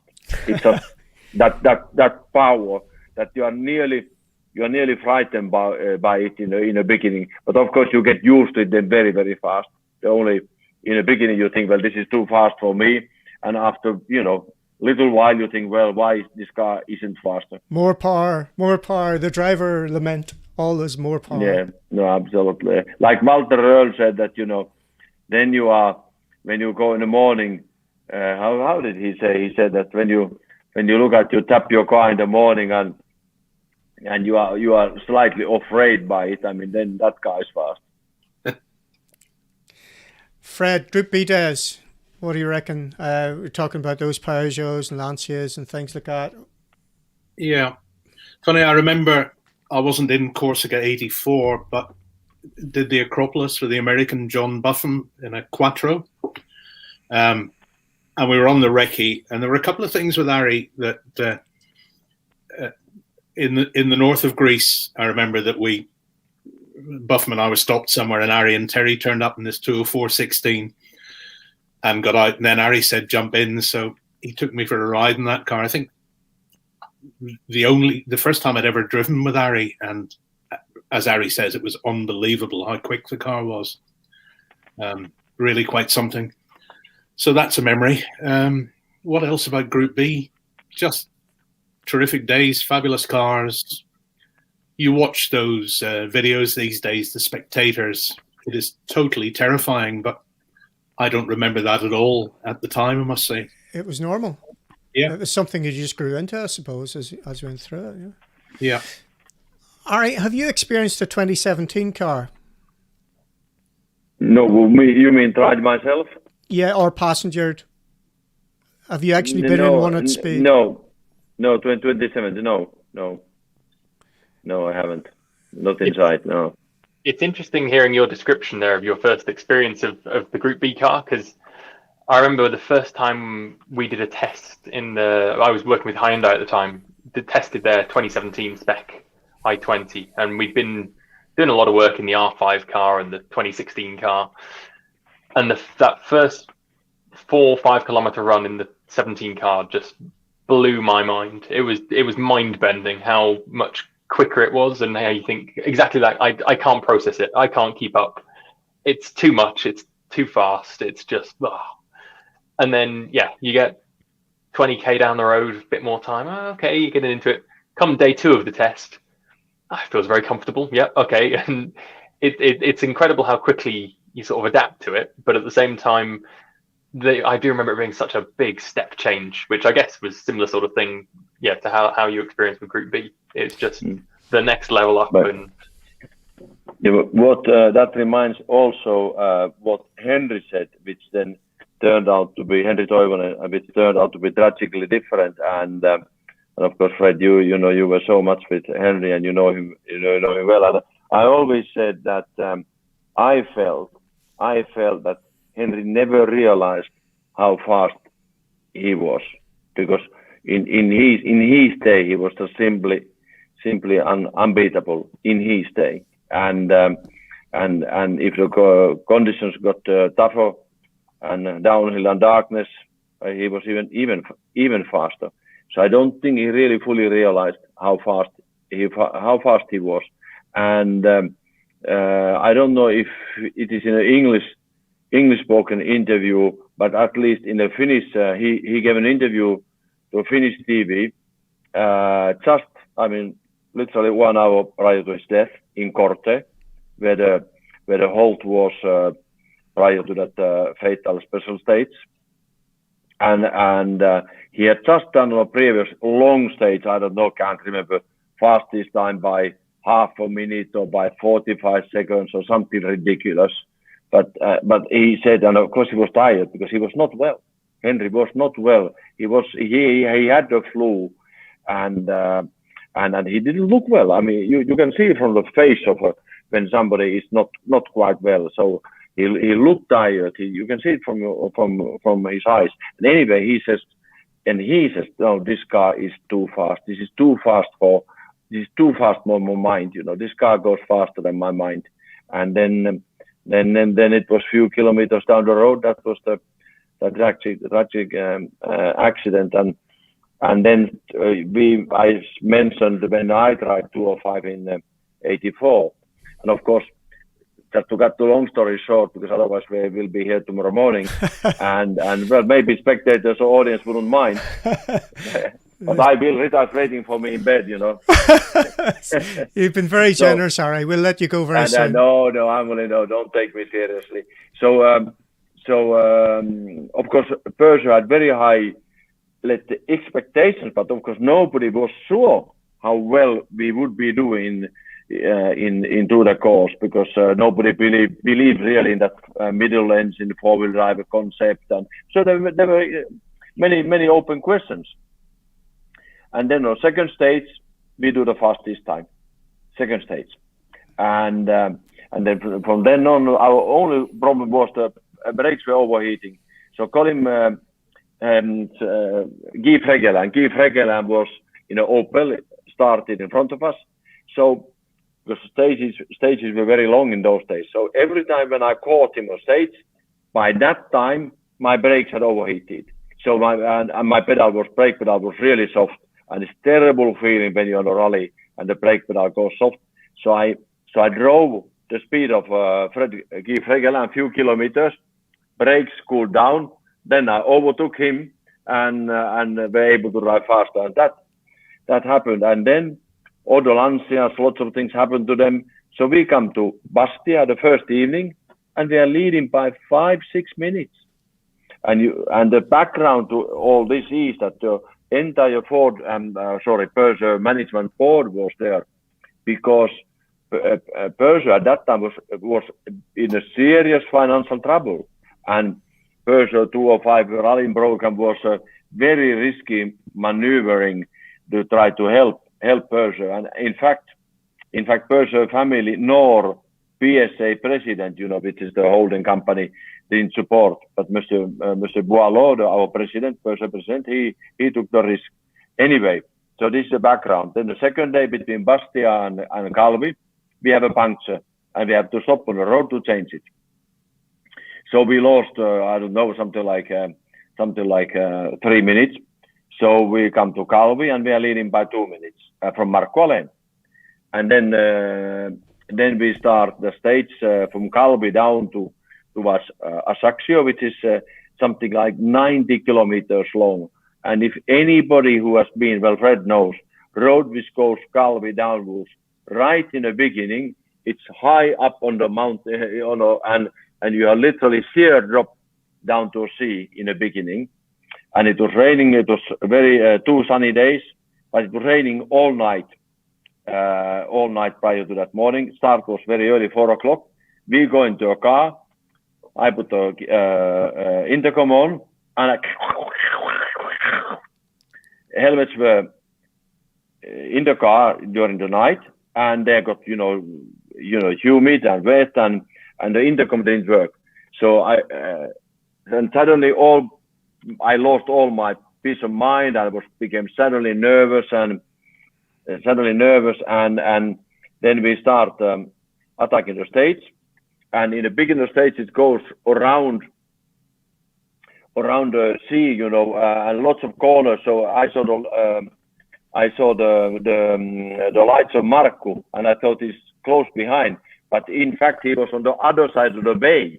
So he still had quite a long way to go around the bay, but distance-wise directly, he was very close to me. But I did not realize he still has to go around the bay. So, and then we come to a downhill straight, and really pushing down with them, and I brake.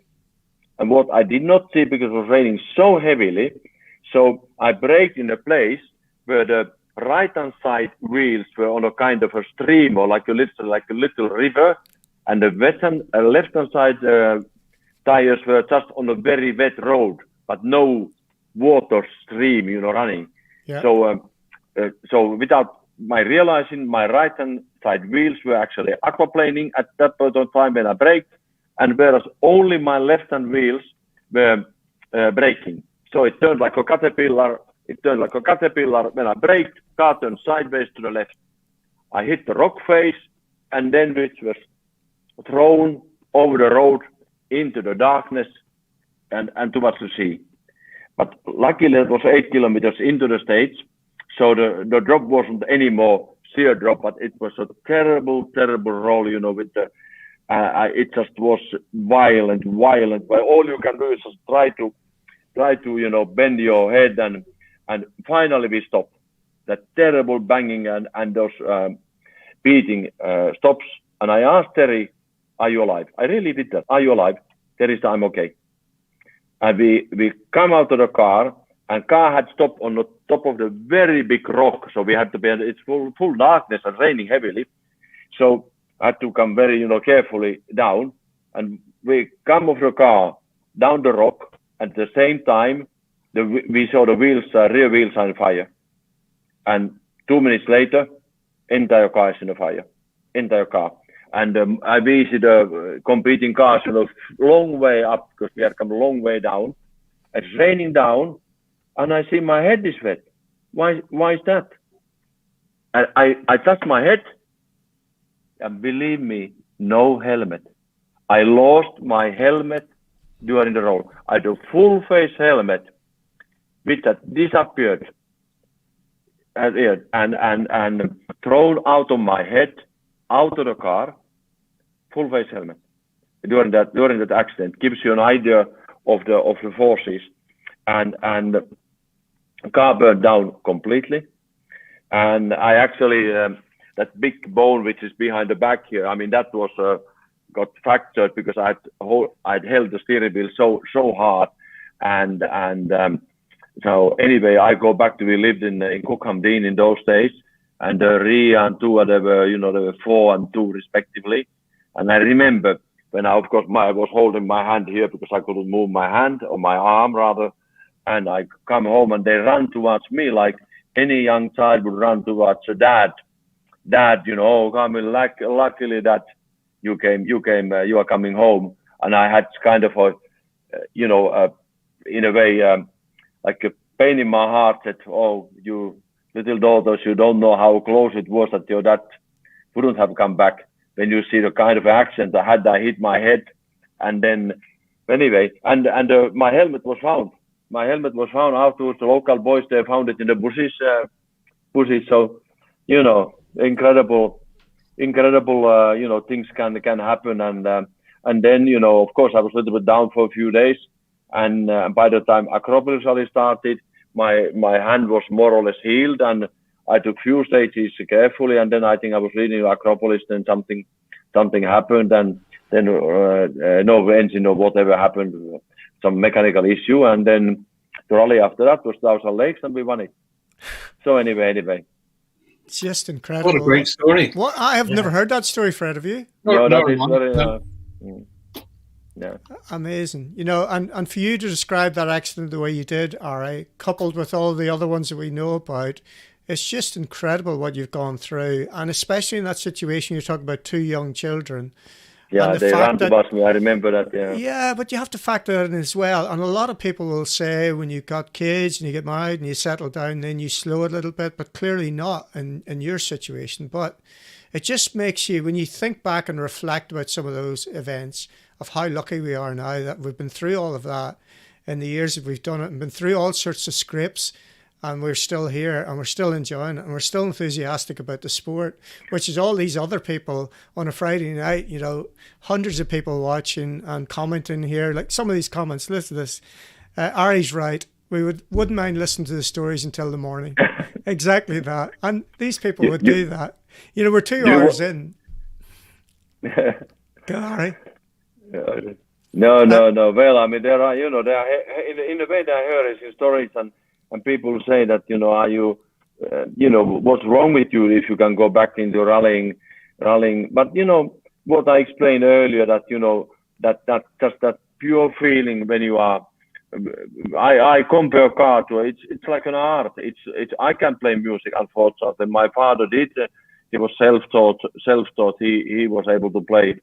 Even he even replaced our organist in the church, when he was on a holiday.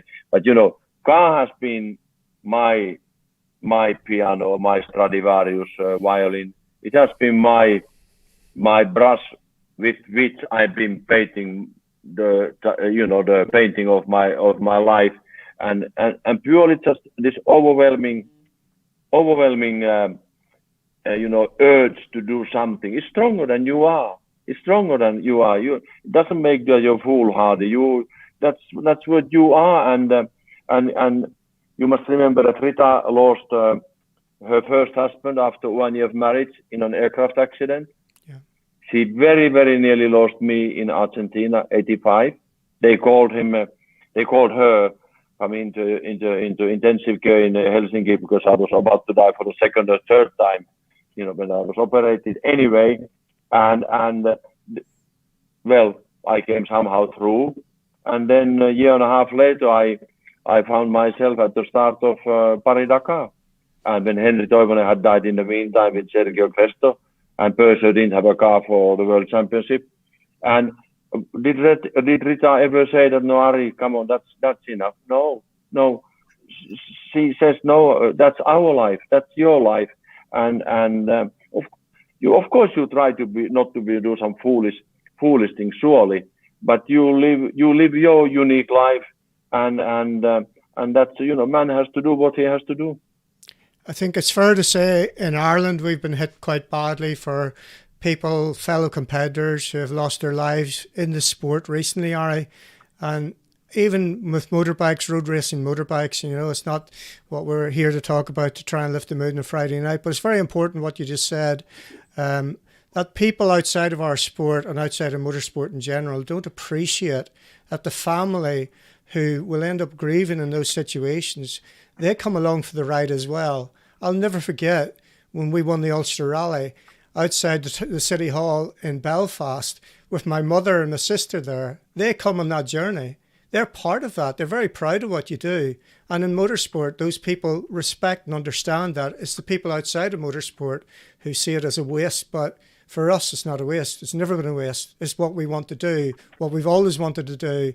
And we'll continue to do that, irrespective. Part of the excitement why we do it is because of the thrill of the sport. Yeah, absolutely. I mean, there are no two lives alike.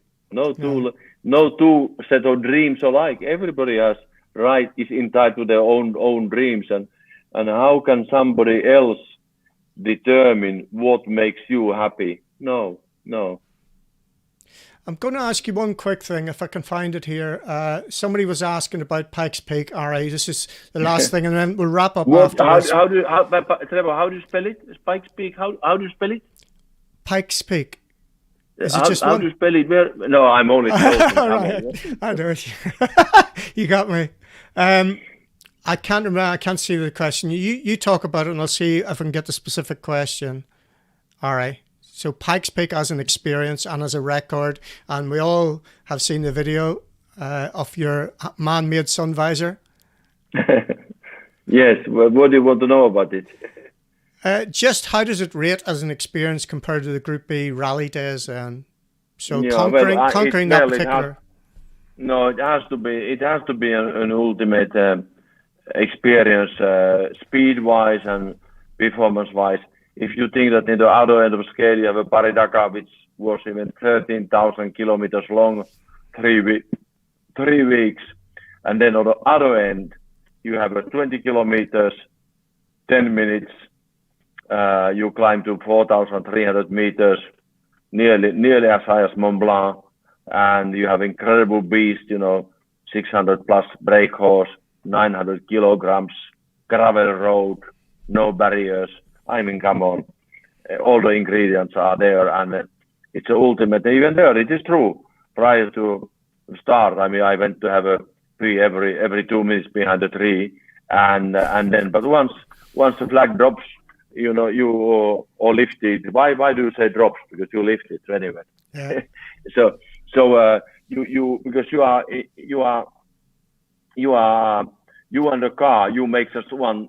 You are just one entity, literally, and it's like a glove in your hand. And of course, you cannot drive fast in conditions like that.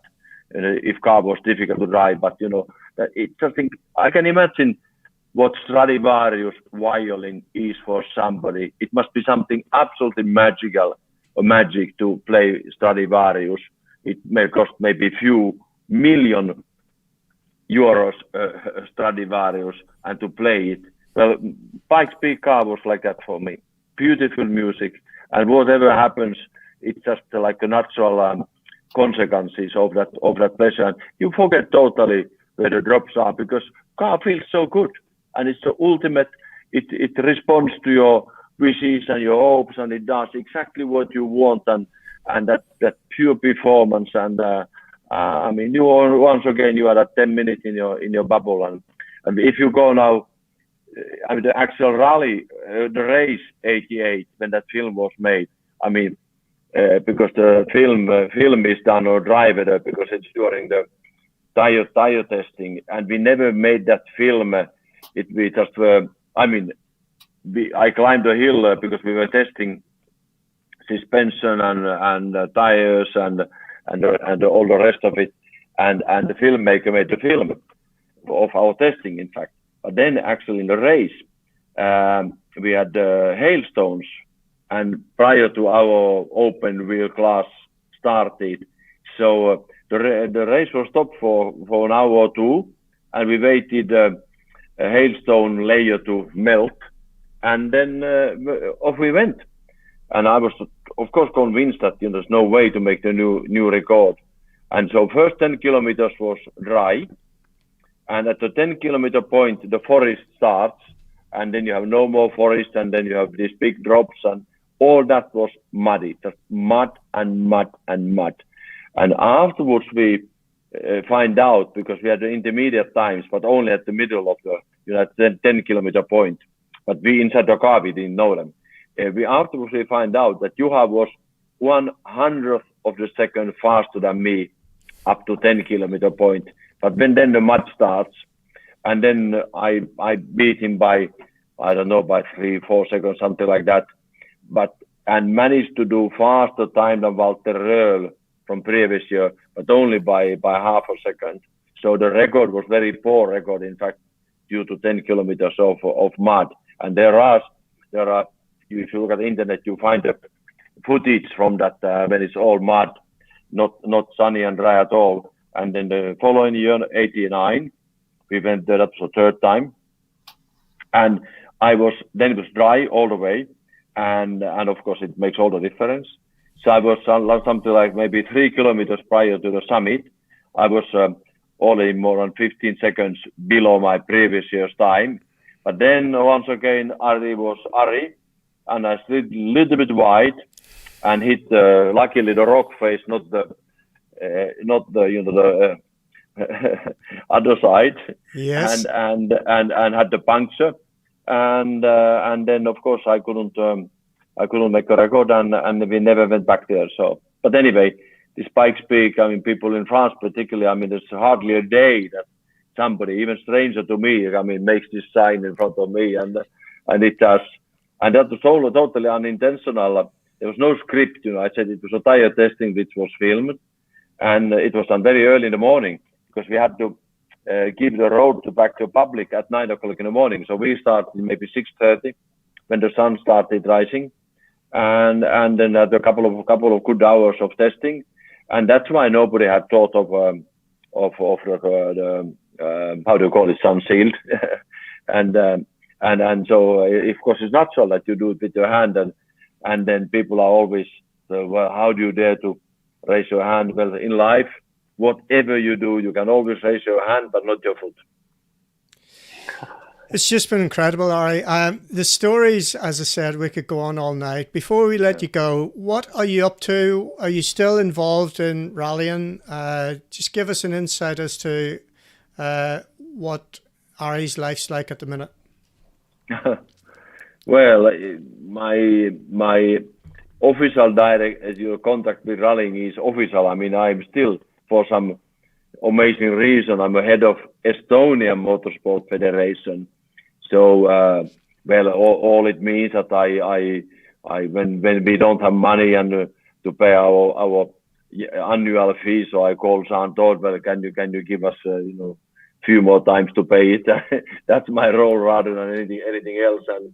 And I'm with the BMW ambassador in France, so that takes quite a bit of my time. And then various motorsport events.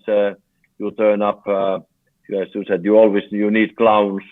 circus always need a clown, so I do I do that here and there, and then we have our farm in south of France, so that takes some time. And of course, as I said earlier, we'd love to spend more time in Finland because of course this is our country. But anyway, I can't complain, not at all. I realize how incredibly privileged I am, not just that what I have seen and experienced, but I'm still here today, and so now when Fred is there, unfortunately not, at least I don't see him, but having had also an opportunity to race with people like Fred, it's more than just ultimate professionalism, but there's a friendship and a bonding which creates over the years, and so we have plenty of things we can look back on.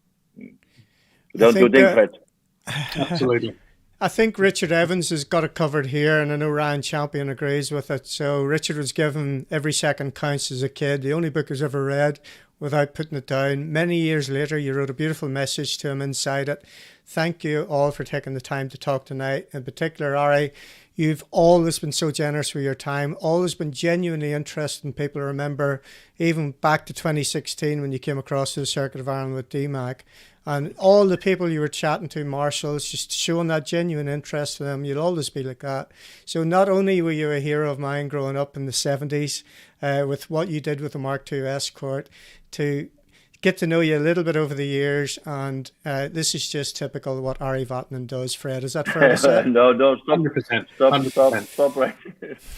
Fred, anything you'd like to say? I know you probably want to mention Rally the Globe. Any other stories before we wrap up here? I think Ari's stories at the end there would be impossible to cap, so I think it's a good time to stop. But it would be great to come back sometime, and let's hope that we could get Terry with a bit of better connection than. I'm so gutted about that, because we did a test last night and we did a test tonight, and he was in twice or three times, and I had him set up where he just had to walk away and leave it and come back into it, and then clearly something's happened with everybody arriving home. Maybe the internet isn't as strong where he is. We'll make sure I'm with him next time. We'll definitely get him. We'll get him somewhere with a strong internet connection. Seb, anything you'd like to wrap up? What's your plans then moving forward? Have you got anything you're doing exciting, different that you want to share? Nothing too much nailed on the calendar yet, but a few things in the pipeline perhaps. It's nice to actually, almost going back to where we started this evening, I'm going to be doing mentoring a couple of young co-drivers in the Motorsport UK's Team UK, so it's kind of gone full circle for me, having now the opportunity to give some of my experiences to them. So looking forward to that. But I'll be directing them to here and the other podcasts, I think, is the first port of call for how it helps to go about their future careers. Yeah, it's interesting. Certainly the academies that you were talking about, we have them in the UK, we have them in Ireland. That's got to be the first point of call for everybody. Find out what it takes to actually win one of those prizes to get into the academy. And there's no doubt about it, the people who are mentoring, you talked about them in the UK, and we've seen the success of that. In Ireland, it's exactly the same. You've got Paul Nagel, Rory Kennedy, people like that who are guiding these young kids. And that's where you need to be. And then who knows when that phone call comes, as you said, Seb. And that just takes it to a whole new level, and we move on with that. Guys, if you stay where you are, we'll just finish the credits. I'll do a little bit, and we'll have a quick chat at the end in the green room. And we'll just wrap it up, folks. All the comments, literally, there are hundreds of comments here. Well-wishing, thanks for what we did tonight. We'll continue doing it every Friday night at 7:30. It's going to be very difficult every week. The bar seems to get lifted a bit higher, but we'll do our best just to entertain in these strange times, and we'll make it a COVID-free and a Brexit-free zone and continue to do that. And as I said, the overwhelming wish from everybody who watches this is more rally stories, and we'll continue to try and bring you those if we can as we go through it. Remember, if you haven't heard these guys, the podcast in particular, make sure you go to stagebystage.com/blog. So on that page, we've got the live shows that are recorded. So this is live now. But as soon as we finish, it'll be uploaded onto YouTube, uploaded onto Facebook, and you can go back and watch it at your leisure. Some people do that on a Saturday night, get it on the big telly, couple of drinks and chill and have a relax, get the fire lit, and what else do you need? The podcasts are there as well. The whole point of the podcast is just to learn from people who've very successful lives like these people in front of you. So if we can help and advise you to do things a little bit different, to give yourself a better life in some way, then that's what Stage by Stage is all about. So continue to support it, and I'll keep doing it, folks. And that's it. Thanks very much. Thank you. We'll see and you. thank you, Trevor. And thank you, Trevor, to you for having this program, keep on inspiring people. Thank you for what you do. Absolutely. The 2.25 hours has flown past. I did say that it'll fly, it's just incredible. Guys, listen, thanks very much. It's been such a themed company, so thank you, guys. No, thank you all. And thanks everybody for watching. Yeah. Exactly that. Okay. Folks, we'll catch you next week. Ciao. Okay. Bye-bye.